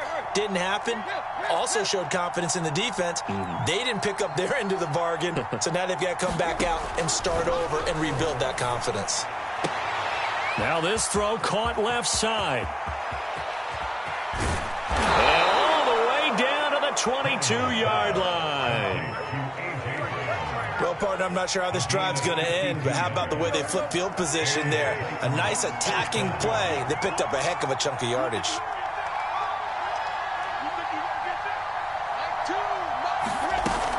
On 1st down, it's Henry. They follow up that gigantic gain with the tiniest of pickups, 1 yard. The run only got a yard. Here's 2nd and 9.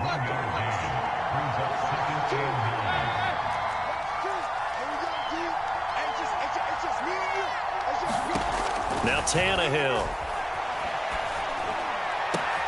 That's going to be caught. And it's a Titans touchdown. A.J. Brown from 21 yards away. And the Titans are able to make this a close game again. It's been quite the game for him individually. A trio of touchdown catches now. So pick a route, any route. Whatever you want him to run, he's going to do it and do it well and end up in the end zone. This has really been fun to watch. There's the Titan kick team as they run up and send this one away.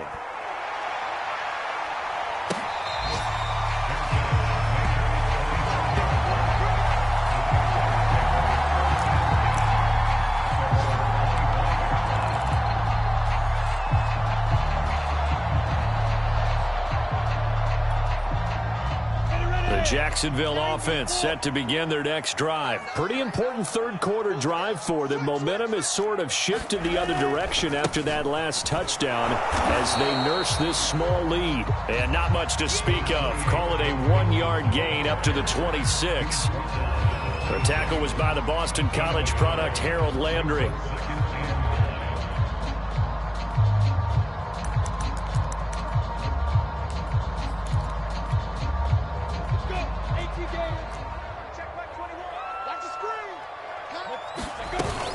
Back to Mixon on second down.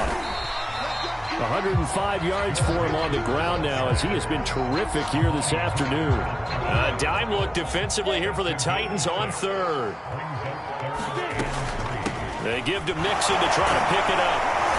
And the broken tackle helps lead to a first down gain. It's a 7-yard gain and good enough to move the chains. They'll run on first down. Mixon. And some room to maneuver. And he'll work it across midfield inside the 45. A big one there for the Jags. 18 yards, first down.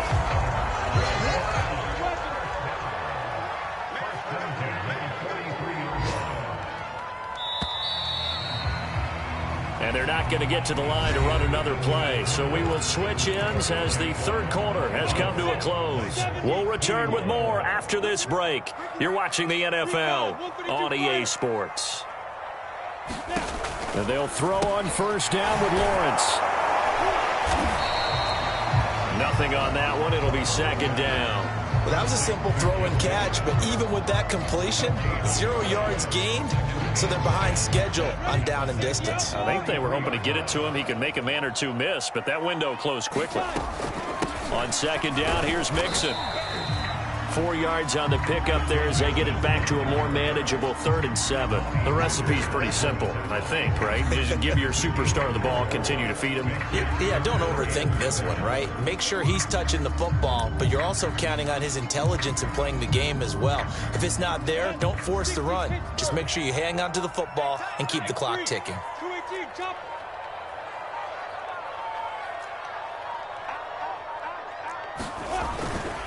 Again, it's Mixon. A good move. And brought down, but able to get it to their 30-yard line. 10 yards there, good enough for a Jags first down. Some good games going on in the early window. This might be the best of the bunch.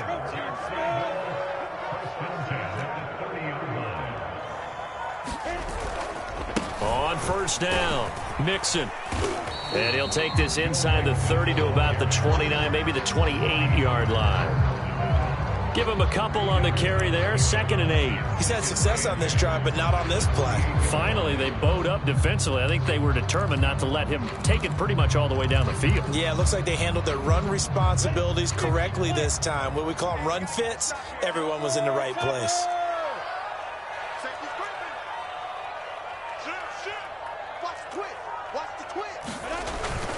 On second down now, Mixon. And he'll take this down just shy of the 25-yard line. Typically, we think it's the strong safeties that are better tacklers, especially closer to the line of scrimmage amidst traffic. But in this case, how about the free safety coming up and making the big-time play?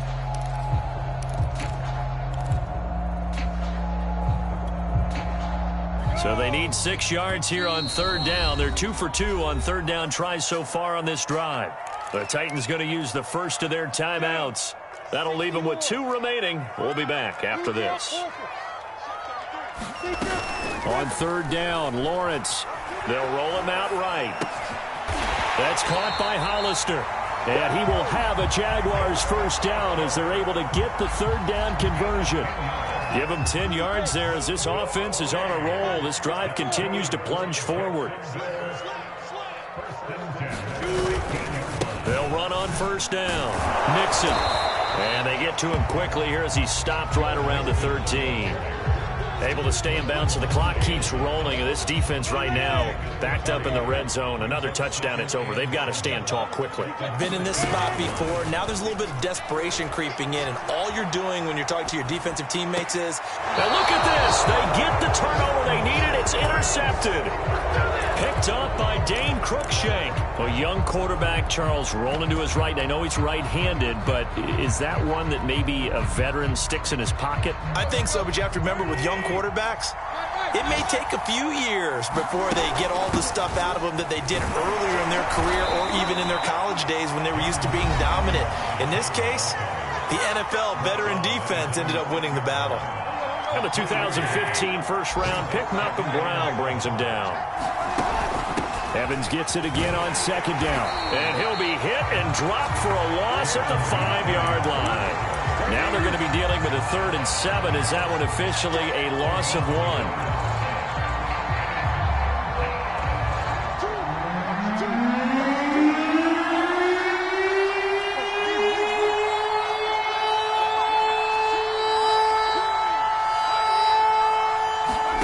Now Tannehill. And incomplete on the deep ball. You always think about picking up the first step, but in this case, they were thinking about something bigger. They were thinking about the home run shot and took it downfield. Unable to connect, but admire the effort. 1 score down. Here we go. They're going to go for it here on 4th down.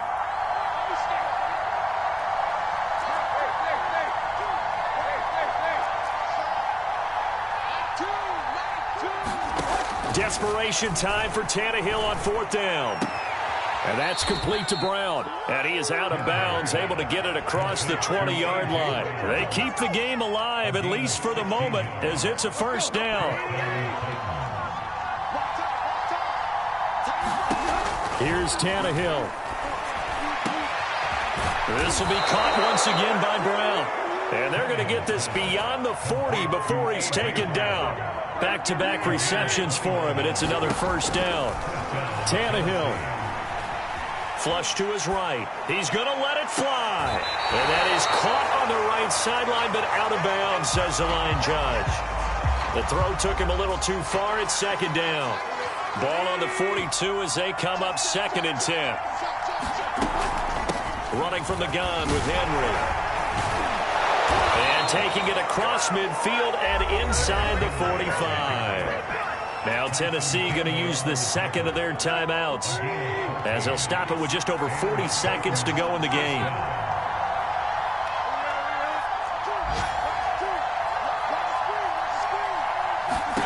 Throwing Tannehill. And he wants Reynolds way downfield. And this is caught. And he almost made it, but just short. Finally out of bounds, right down around the goal line. Only way to get the lead here, of course, with a touchdown. And that's what they're gunning for on 1st and goal. Trying to punch it in with Henry. He takes it across for the touchdown, and they've taken the lead late in the final minute of the 4th. Wow, wow. Wow, I know it's a never-say-never situation, but to me, that looks like that's the one that's going to finish them off. The score that puts them in front here late, but now you got to rally your kick team, don't you, and say the last thing we need is a big return. And what happens is guys get overeager, get out of their lane because they're so excited they want to make the last tackle. You mess up, could come back at you a long way.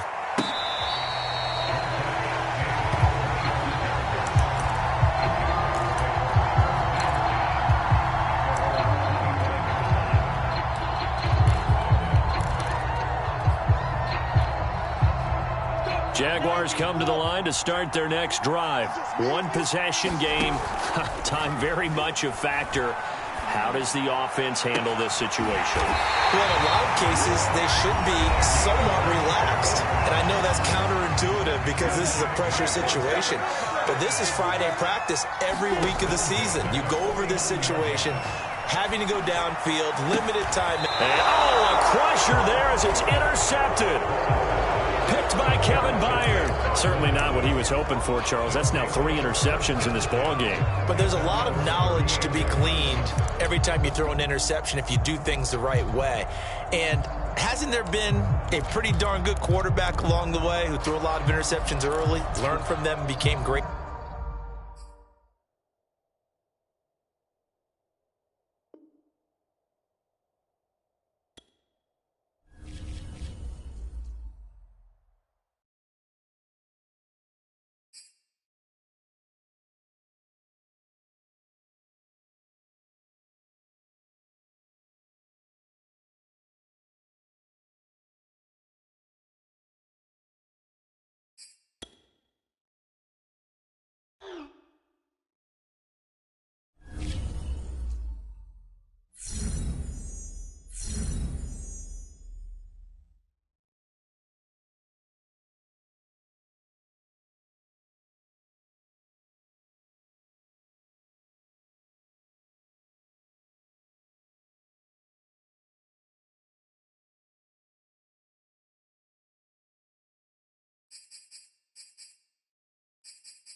EA Sports coverage of the NFL takes us to the Valley of the Sun at State Farm Stadium here in Glendale.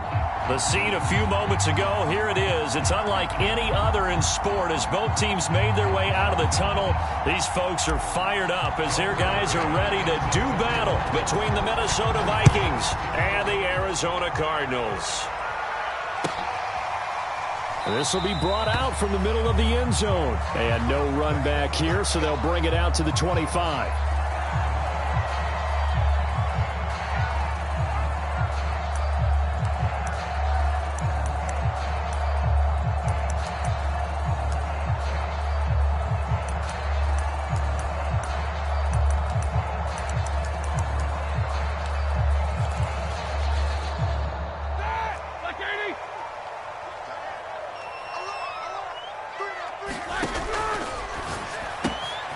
He's got his big tight end. That's Hurst.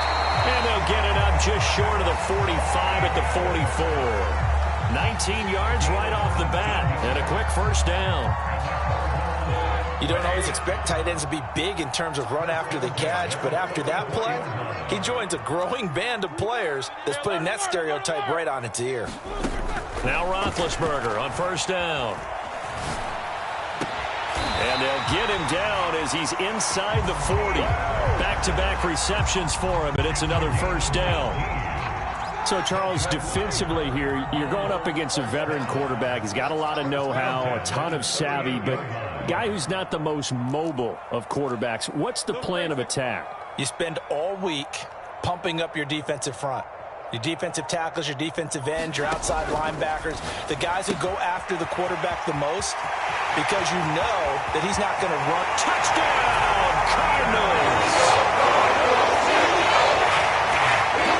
Hayden Hurst, his third touchdown now on the year. And the Cardinals have taken the early lead. Gold able to tack on the extra point, and it's now a 7-0 game.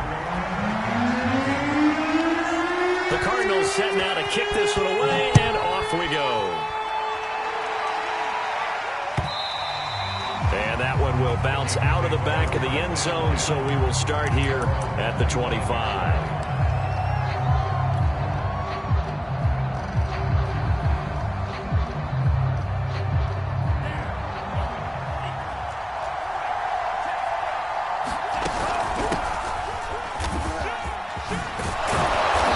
This one just shy of the 40, down at the 39.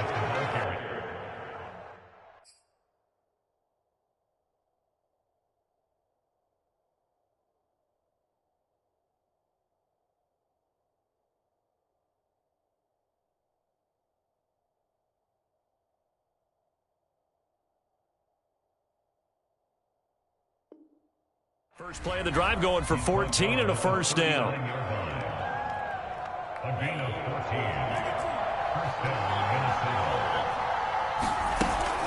They keep on the ground with Elliott. Elliott a first down and more. And all the way down to the 41-yard line.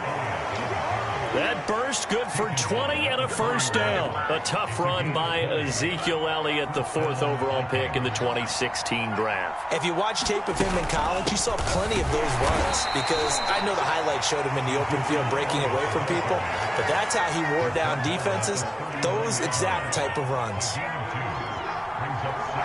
2 yards on the carry there. It'll be second down.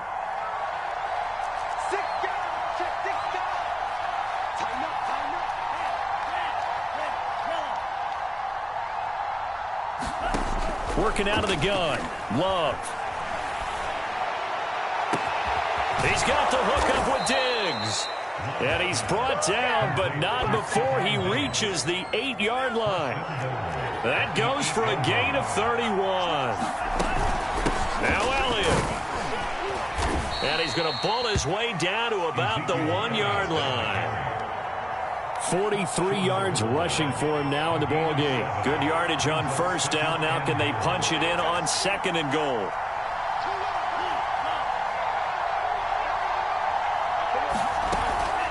Again, it's Elliott, and he will score. Touchdown, Vikings.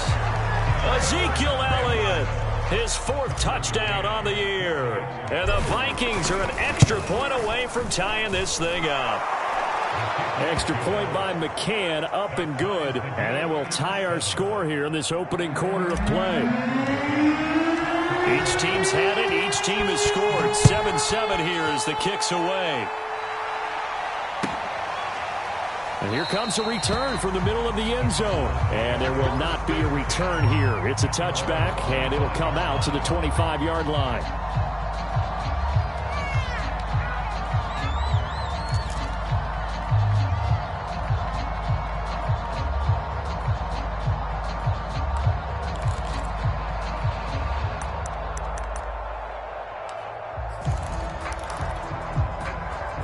Arizona's offense at the line, ready to get their drive started. And they're hoping to redo their efforts in the last drive when they got into the end zone. And just think of what it's like now on the sideline, because when you score a touchdown, you have to go over and look at the tablet and see what you did on the last drive.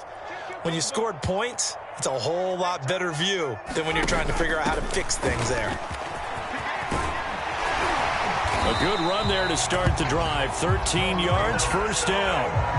Absolutely love the run right there. This guy's known for his quickness, but also for his speed. And he's able to get to the second level almost before you blink if you give him any type of blocking. Always talk about slot receivers, and they're usually known as quicker than fast. In this case, we've got a guy who's quick and fast, and he used it to great advantage. On first down, they go right back to Cohen. Oh, he's got a little daylight. And he'll be taken down, but not before he gets into enemy territory.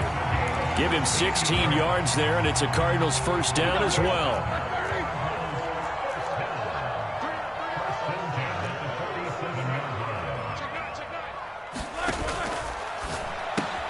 And he fires one that's intercepted. Picked off by Mike Hilton. The 20, 10, and he will take this one home. It's a touchdown. It goes without saying, but I'm going to say it anyway.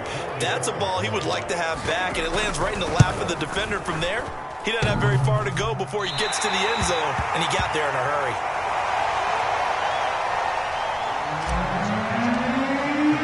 So they'll get another shot on offense following that pick six, and now the kick is away. And this is going to be returned from the middle of the end zone.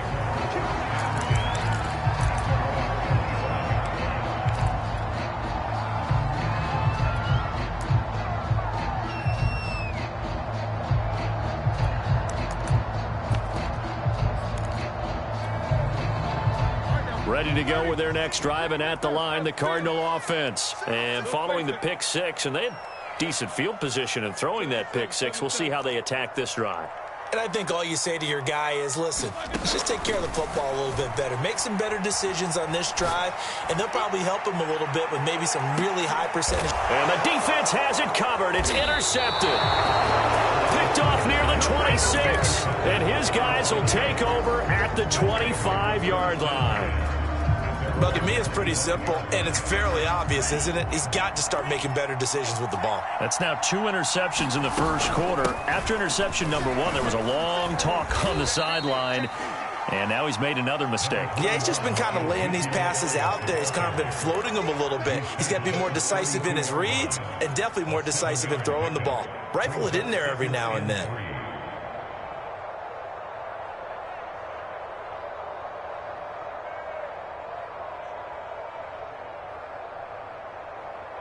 A good run, got 7 on first. Here's 2nd and 3. On play action. Love to throw. Into a sea of defenders and intercepted. Picked off by Jason Verrett. And he's able to take this one back to the 36-yard line. CD, I know it's just his 2nd year in the league as a quarterback, but that's going to be one when he flips on the tape. He's like, I shouldn't have thrown that ball. No doubt about it, and his coaching staff will be emphatic about he shouldn't have thrown that ball. But remember, 2nd year, as you noted, on-the-job training, so he's got to take this feedback that he's getting, negative or otherwise, and turn it into positives moving forward. Just a yard on the first down carry, so it's 2nd and 9. This defense for the Vikings, terrific last week in the season-opening victory. And as in any game, takeaways are always a big key. They're always discussed on defense. There's an emphasis there, and they came away with 3 interceptions in that game.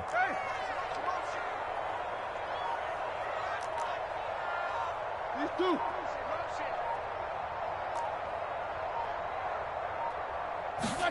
On 2nd and 9, Roethlisberger. And all the way inside the 15 before they drop it. A gain there of 21 yards. Yeah, when I see passes like that, I'm reminded of something you and I talked about yesterday. Big Ben was a wide receiver the first 3 years of high school, sitting behind the coach's son. And then he finally got that opportunity. I think he's made the most of it. It's always the coach's son, isn't it? But you know where it helps him? When he looks downfield, he knows what the receivers are going to do. He actually has wide receivers' eyes when he's throwing the ball.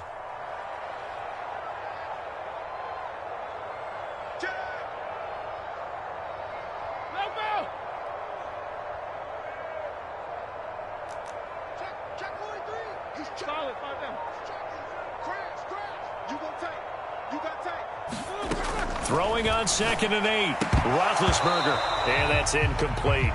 No coverage bust by the defense here. They did a nice job accounting for everybody, and that led to an incompletion. So the failure to connect on 2nd down, that leaves them staring up here at a 3rd and 8. Roethlisberger now off the bootleg, eluding the pressure right. And that is caught. Touchdown, Cardinals. Jalen Reagor, his 2nd touchdown on the season. And the Cardinals are an extra point away from grabbing the lead. Gold with the extra point, and with it, his guys take the lead here by a point. The Cardinals set now to kick this one away, and off we go.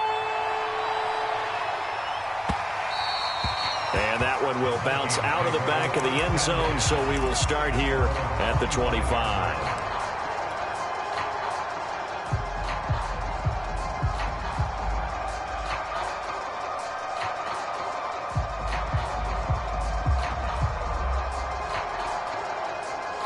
Here are the Vikings now to start their next drive. A tale of two extremes already in this game. A touchdown pass on their opening drive, followed by an interception last time out. Now, it sounds like things balance out, right? What's that mythological thing that we do? If you have a candy bar, have a diet soda with it, it balances it out.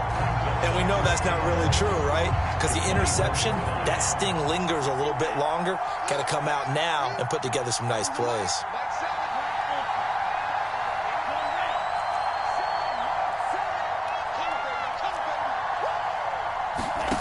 On 2nd and 11 now. Love.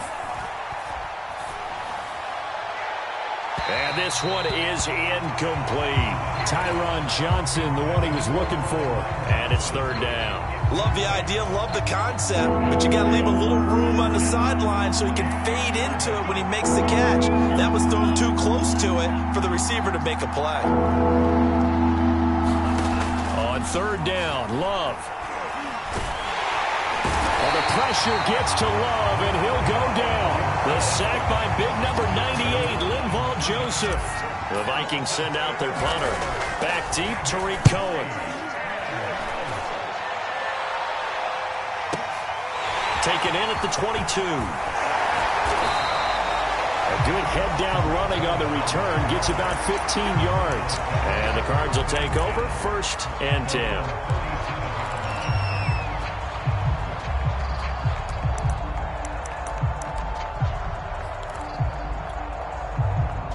Arizona's offense at the line, ready to get their drive started. And they were able to punch it in the end zone last time. They'll be looking to do that again here for the defense. Obviously, they'll be looking to stop them from punching it back in the end zone. It always is punch, counter punch, isn't it? And which team has the advantage? Well, let's just go back. Last time on offense, they rolled downfield, got into a good rhythm. You can see a little more bounce in and out of the huddle. You can see the sideline really get into the game. So defensively, you're thinking to yourself, how do we take that away from them? How do we get the advantage back? Let's see what they come up with. I think pressure is always the first way to go. You love pressure. I love it. We'll see if they dial it up this drive. Now a throw right side taken in here to start this drive. And that'll be good for 8 yards to the 45. A good pickup there. 8 yards on the first down completion.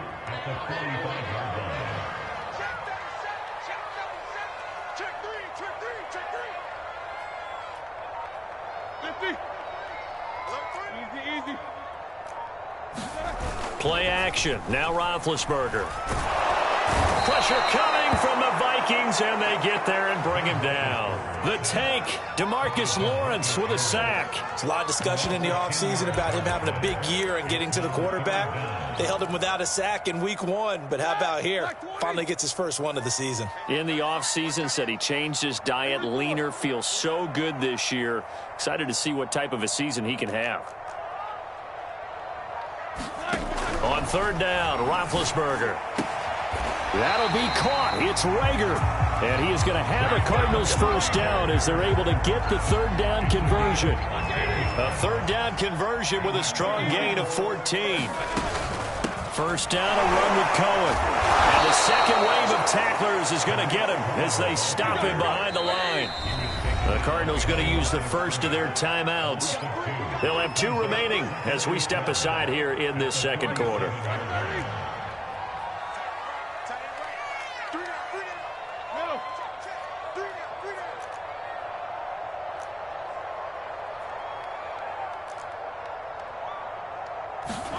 On 2nd and 12, Roethlisberger.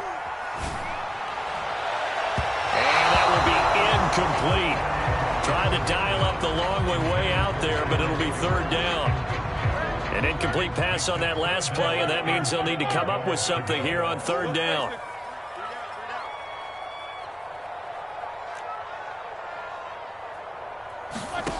Now it's Roethlisberger. Incomplete. Has to be a little bit of frustration there. Back-to-back incompletions. Receivers blanketed on both attempts, this time on third down. Yikes. Terrible kick headed straight for the sidelines. And this punt goes out of bounds, and it'll be marked inside the 40.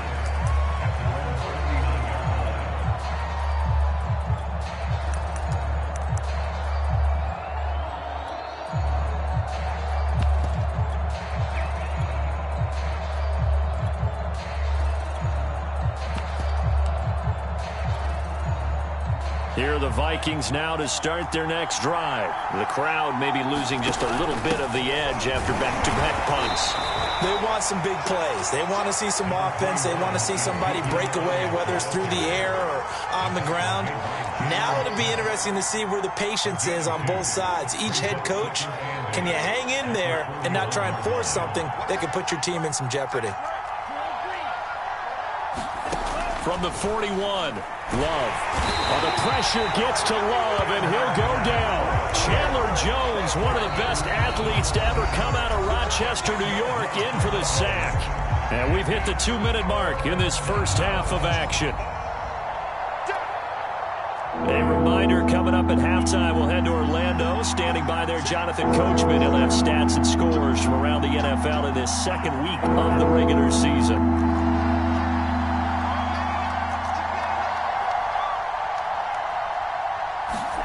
Now on 3rd and long, they'll look to throw. He's got his tight end, David Njoku. And he will have a Vikings first down as they're able to get the third down conversion. A full 40 yards that time on third down as the chains move with a lot of room to spare. So now then, the big play has him all the way inside the 30 now, 1st and 10. And he's able to get it to the edge of the red zone at the 20-yard line. A good position to be in here, 2nd and inches. 10th carry now for Elliott. And he'll get it down this time to the 17. Now the Vikings will use the second of their timeouts as they'll stop it with just over a minute to go before halftime. A first down carry by Elliott. Now the result here, a pickup of 8. Leaves him with 2 to go on 2nd down. Now a second timeout called for by the defense as they'll stop it with a tick under a minute to go before half. And he's going to be brought down just shy of the 5 at the 6. I think they like this drive a little bit better there, partner. Running game helping out, picking up some of the slack. Because remember, the last drive, they went 3 and out. So it's 1st and goal and a great opportunity to get that lead back before the break. Out of the gun, it's Elliott. And he'll get into the end zone. Touchdown, Minnesota. Ezekiel Elliott with his second touchdown here in this first half. And the Vikings are going to retake the lead.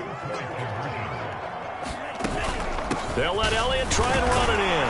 And he got it on the touchdown run, but he won't get in here. He'll be stopped short, and they'll come up empty on the try for 2. McCann's got it teed up.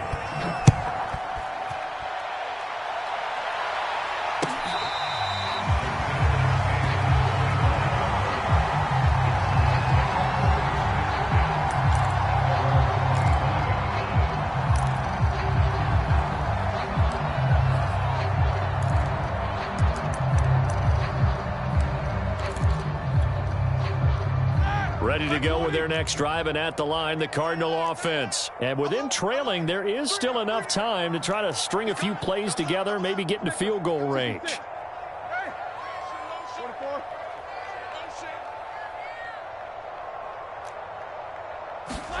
On 1st and 10, it's Roethlisberger. And this will be incomplete.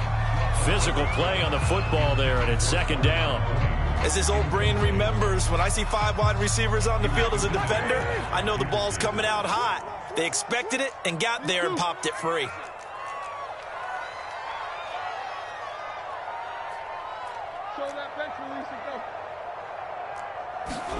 To throw again on 2nd down, Roethlisberger. This ball complete to Rager. And he's brought down, getting this one up to about the 35. The Cardinals forced to burn their 3rd and final timeout as it comes with 22 seconds to go here in half number 1. Ball up to the 35 now as they come up on 1st and 10.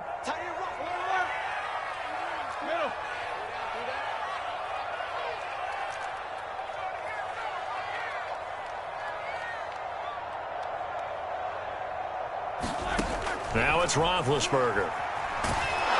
And they get to him with a pressure as Roethlisberger goes down. He found his way into the backfield, and he simply would not be denied. Well, they say that life's all about opportunities, and that holds true when you're playing defense as well. How about him seeing that chance, making the most of it, did a great job of wrapping him up and bringing him down. All right, Coach, thank you, and we welcome everyone back for quarter number 3. And how about this right out of the locker room, an onside kick attempt. The Vikings have to like their position. They've got the lead. They get this football as well as we are back and underway for the second half. A very interesting call and one that backfires. I know they're losing, Charles, but boy, to start the second half with the onside kick, risky.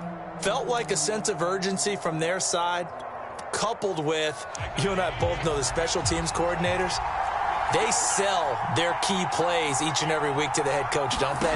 And I guarantee he's been selling this one. We can get it, coach, we can get it. And that came together with that sense of urgency you talked about. It's incomplete. Took a shot, couldn't connect. Stephon Diggs, his intended receiver. And now it's 2nd down.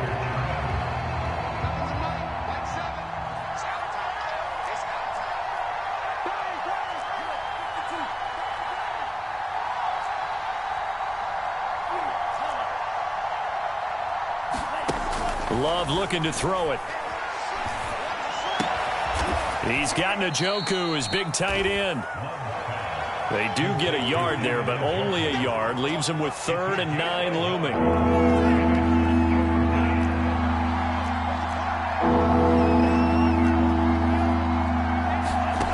Love. He will find the rookie from Ole Miss, Elijah Moore. And boy, he is very close to a first down, but from where they're spotting that football, he's going to be a foot or so short. So they'll pass on what would have been a 49-yard field goal attempt, and they're going for it on 4th down. They'll run it with Elliott, and he will be knocked down hard, but he will have the first down. They only got a couple, but a couple's all that they needed as they convert on 4th. Now Elliott breaks the tackle. He's got room to run. 98 yards rushing for him now with a couple of touchdown runs to boot. So the ball down to the 16 here for 1st and 10. They go back to Elliott. He's been busy. And he'll get 4 there, down to about the 12-yard line. Well, you certainly have to give a little credit here because they're playing this game now at their pace. This is ball control football, sustained runs, taking their time, and making it work.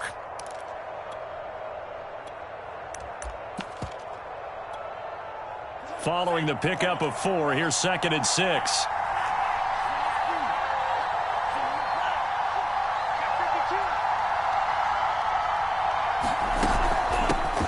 A first carry for Trenton Cannon, and he will score. Touchdown, Vikings. Trenton Cannon, his first touchdown of the new season, and the Vikings are going to add on to their lead. Extra point by McCann, up and good, and it gives his guys a 12-point advantage. McCann's got it teed up.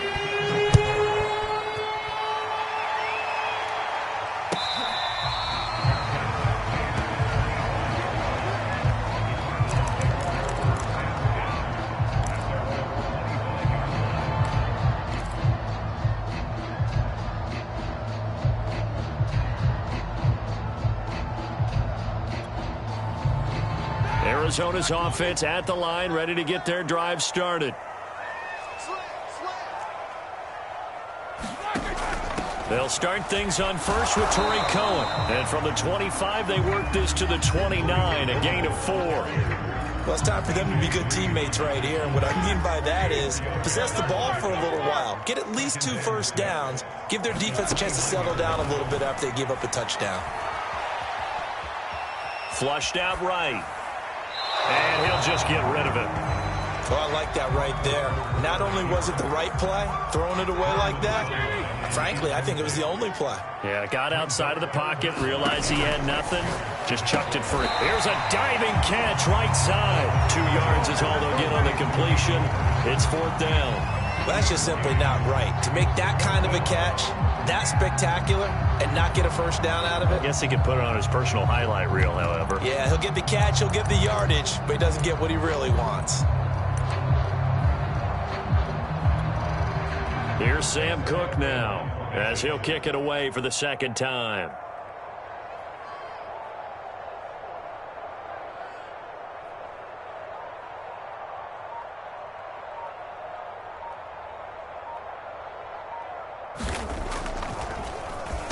And he gets this away, and look at this. This is a good one. And he didn't quite have the backspin on that one. It hits at the 4 and continues into the end zone. It's a touchback. Here are the Vikings now to start their next drive. And they will simply, Charles, be looking to duplicate what they did last drive when they were able to push it in for 6. And they hope it'll be that easy, right? To be able to take exactly what happened before, replicate it. They may have to make a few additional changes along the way because I'm sure the defense will make some adjustments, but they've got to have great confidence having scored the last time out. Coming up on 2nd and 7. One more time, it's Cannon. And he works free. He'll take this to the other side of midfield before going out of bounds. 46 yards rushing for him now on just his first 3 carries. This is a little bit like baseball here. Strong up the middle. Both sides want to be that. In this case, the offense ended up winning the ultimate battle. And those big runs between the tackles, that's a little deflating for a defense, isn't it? It really is because that's where your strength's supposed to be. You're supposed to be in a spot where they can't make that yardage there. You're supposed to send them outside. Not in this case. On 1st and 10, Love. 20! Touchdown, Vikings! Stephon Diggs, 46 yards. And the Vikings find a way to stretch their lead. Extra point by McCann, up and good. And that will make this a 19-point game. McCann's got it teed up.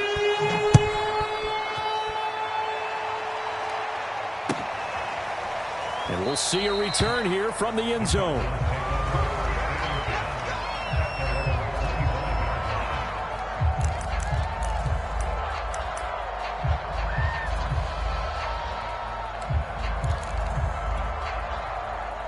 Ready to go with their next drive, and at the line, the Cardinal offense. And they're coming off a 3-and-out, my friend. I think they've got to look at that play sheet and go to a spot that... And Big Ben intercepted a third time. Picked off near the 42. I tell you, you don't have press conferences when you sign guys like this. But he's been a real difference maker so far. That's now 2 interceptions for him in the game. And when you're getting contributions up and down your 53-man roster, you're going to be all right.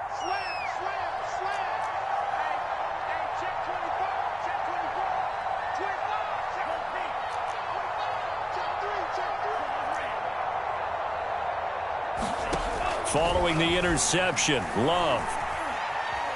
Forced out to his left. Throw left side complete. That's Johnson. He was out there waving his arms, and when you got a quarterback out of the pocket looking for any help, I guess waving the arms is helpful. It certainly is, because you got to get his attention, because now you're in scramble drill. So everyone's adjusting their routes, finding open space, and he found the right spot for the completion. A really nice gain of 25 yards.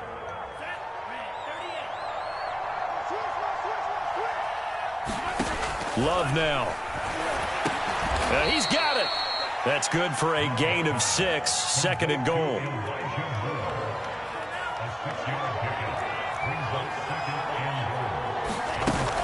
They'll try to run it in with Elliott. And he'll get into the end zone. Touchdown, Minnesota. Ezekiel Elliott with touchdown number 3 in the game and 6 on the year. And the Vikings get another third-quarter touchdown to add on to that lead. Extra point by McCann, up and good, and that will bump the lead up to 26.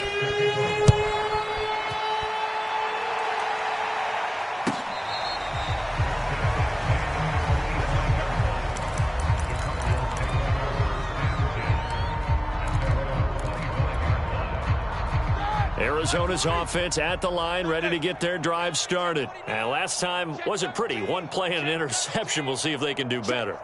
I want to see if they want to go ahead and throw the ball again now on this drive after what happened on the last one. Throw it on the first play. Give the quarterback some confidence. See what happens. They give him 4 yards there. It'll be 2nd and 6. We have played 3 quarters. This is the National Football League on EA Sports. Welcome back to the desert. We're in Glendale. A lot of folks starting to make their way to the parking lot. Their guys trail big here to begin quarter number 4.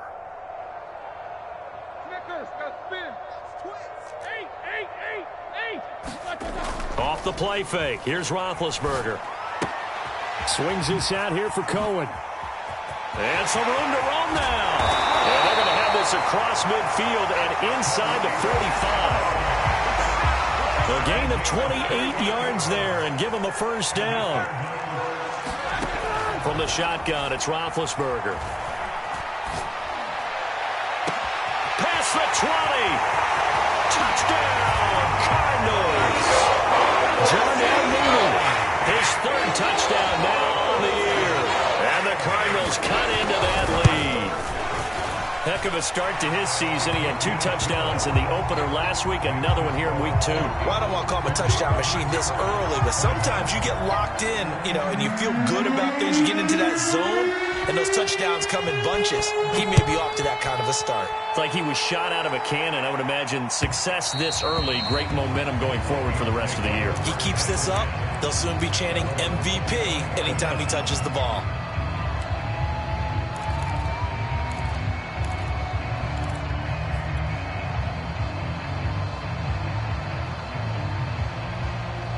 Here are the Vikings now to start their next drive. All of a sudden, they have quite a bit of breathing room. This was a 1-score game, but touchdowns on their last 2 drives, and now comfort is here, so to speak. It certainly is for them. I've been in this situation before on the flip side of this. And all that's going on there is a little bit of finger pointing. Hey, what's going on? How can we stop them? Can someone make a play to try and stop this momentum? Well, they're going to be ball hawking because they need a turnover on that other side. On 2nd and 9, Love. He'll get this out wide here to Elliott. And he's able to take this one up to the 35-yard line. 9 yards to pick up there, and it's a first down.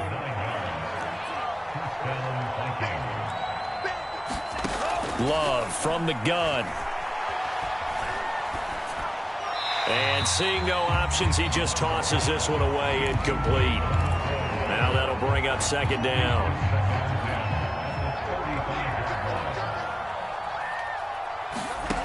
Here's Love. And it's incomplete. Took a shot, couldn't connect. Johnson was the intended receiver, and it's third down. Oftentimes when you're losing a game and the team's still throwing with this kind of a lead, you start playing a little more physically. And they took that opportunity right there to be extremely physical and force that incompletion. Going deep for Diggs. Into double coverage, and it's intercepted. Chidobe Awuzie with a pick.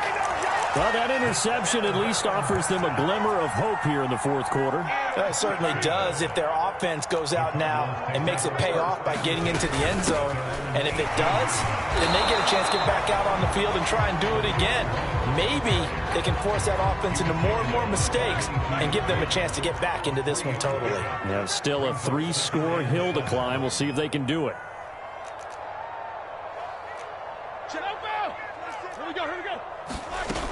Cohen gets it again on second. And he's got it past the 30 before he's hit and dropped. 51 yards on the ground for him now on 9 carries. Line of scrimmage, the 31 now on 1st and 10.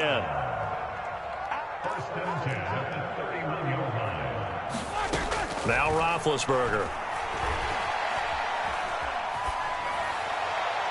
And that'll be incomplete.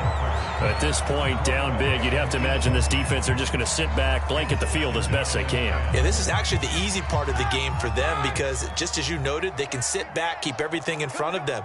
But they've blanketed the field the entire game using a variety of coverages.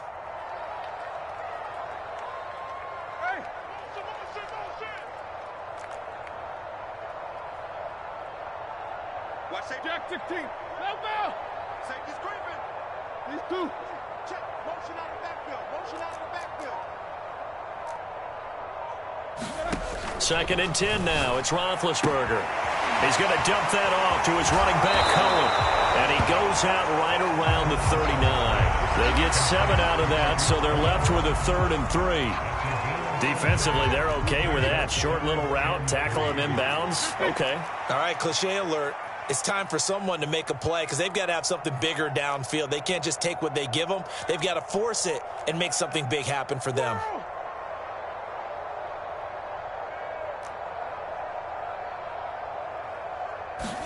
Roethlisberger now to throw on 3rd down. Well, this will be caught by Mooney. And he is going to have a Cardinals 1st down as they're able to get the 3rd down conversion. They give him 27 yards on the 3rd down conversion. From Viking territory now, they'll come up 1st and 10 at the 35-yard line. Now this one complete downfield on the left side. And he's out of bounds. Almost gets to the 10. Defensively here, you've got the cushion, but back-to-back pretty big pass plays there. Bend but don't break, but are they bending too much? I think that they are. To me, it'd be like playing basketball, and you put up a token press. Make sure you get up there and make them eat up some time. Make it a little... Oh, and a heck of an effort there as he'll make the diving catch. That catch good for only a couple. They're looking at a 2nd and 8 now from the 10. The quick slant caught. 68 yards receiving now for him in the game. And a 1st down on that last catch as well. Cohen. And he will get into the end zone. Touchdown, Arizona. Tariq Cohen punching it in from a yard away. And the Cardinals have got it back to a 2-score game here in the 4th. Gold able to tack on the extra point. And they're able to cut this deficit down to 12. The Cardinals set now to kick this one away, and off we go. And they'll let that one go as it skips through the back of the end zone for a touchback. Here are the Vikings now to start their next drive. Well, don't look now, but they've got a little bit of a battle on their hands again. Back to a 2-score game, the interception that led to a touchdown. You'd have to think they're a little more careful here if they do indeed try to throw the football. Yeah, and I was a little surprised by the last throw. You know, that type of throw in this type of a game, I'm going to be very careful about it. Maybe the only throw you make is maybe a toss to your halfback or something like that. Otherwise, take care of the thing and finish this bad boy off. From the 31, Love going deep for Diggs. And intercepted. Maybe the turning point they need. Chidobe Awuzie with a pick. 2-score game here in the fourth, and that pick, it kind of keeps the door ajar, doesn't it? It does, and you wonder about their strategy because with a 2-score lead, you would think maybe you're just sitting on it and trying to drain some clock. It's almost like they felt like, hey, we've got a good cushion. We can keep pressing it. It ended up costing them. Here's Ben. Pass complete. Hurst. And he'll be out of bounds, but able to get it up past the 45. That's a good way to start the drive. 17 yards and a first down. Partner, he just surpassed 60,000 career passing yards. I remember when you and I were there when he hit 50, now 60. Where does this stop? I don't know where it stops, but how did we even calculate this one, right? Long division? New math? Using abacus? I trusted you. You're smarter than I am. My calculator shorted out on this one. 60,000 yards. Congratulations. Man, has it been fun to track his career, and it continues. Jalen Reagor was the intended receiver, and it's second down. Now Ben. That is taken in by Hurst. That'll leave them with a 3rd and 2 coming up. They got 8 yards there. Now Roethlisberger. And that is incomplete. But the pressure there on 3rd down, forcing the errant pass. 4th down coming up. That means it's just one last chance left, and this has to be a first down or a touchdown, or this game's over.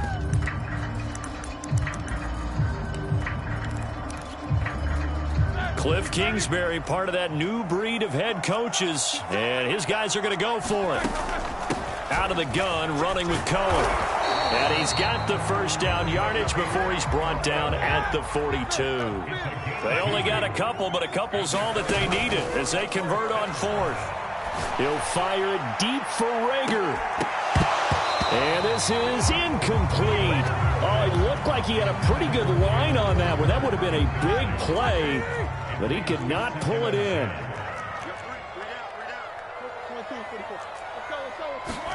Ben going to throw. And this is going to turn into another first down as the tackle is made at the Vikings 19. That one goes for 24 yards. Looking end zone, but it's incomplete. Darnell Mooney, the target there. And that'll bring up second down. Here's Roethlisberger. To the end zone, but it's incomplete. Darnell Mooney, the target there. But now it's 3rd down. Single, slot. Hey, you're on the 9 over there. You're on the 9.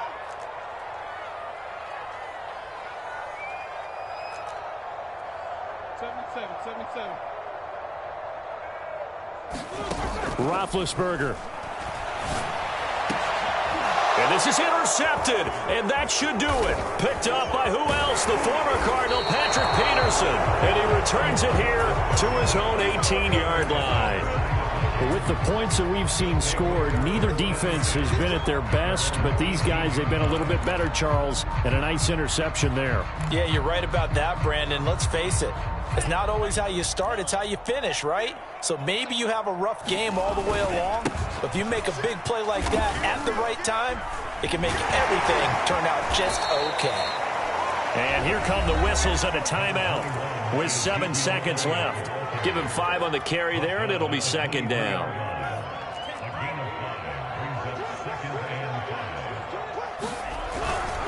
Again, it's Elliott.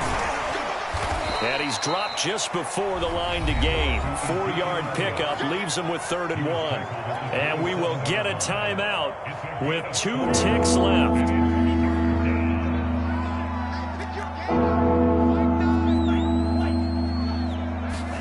Off the play fake, Love. And it's incomplete. They're still throwing to the very end. But now this game is over. Charles, it's one thing to win. It's another thing to win and put up the amount of points that they did.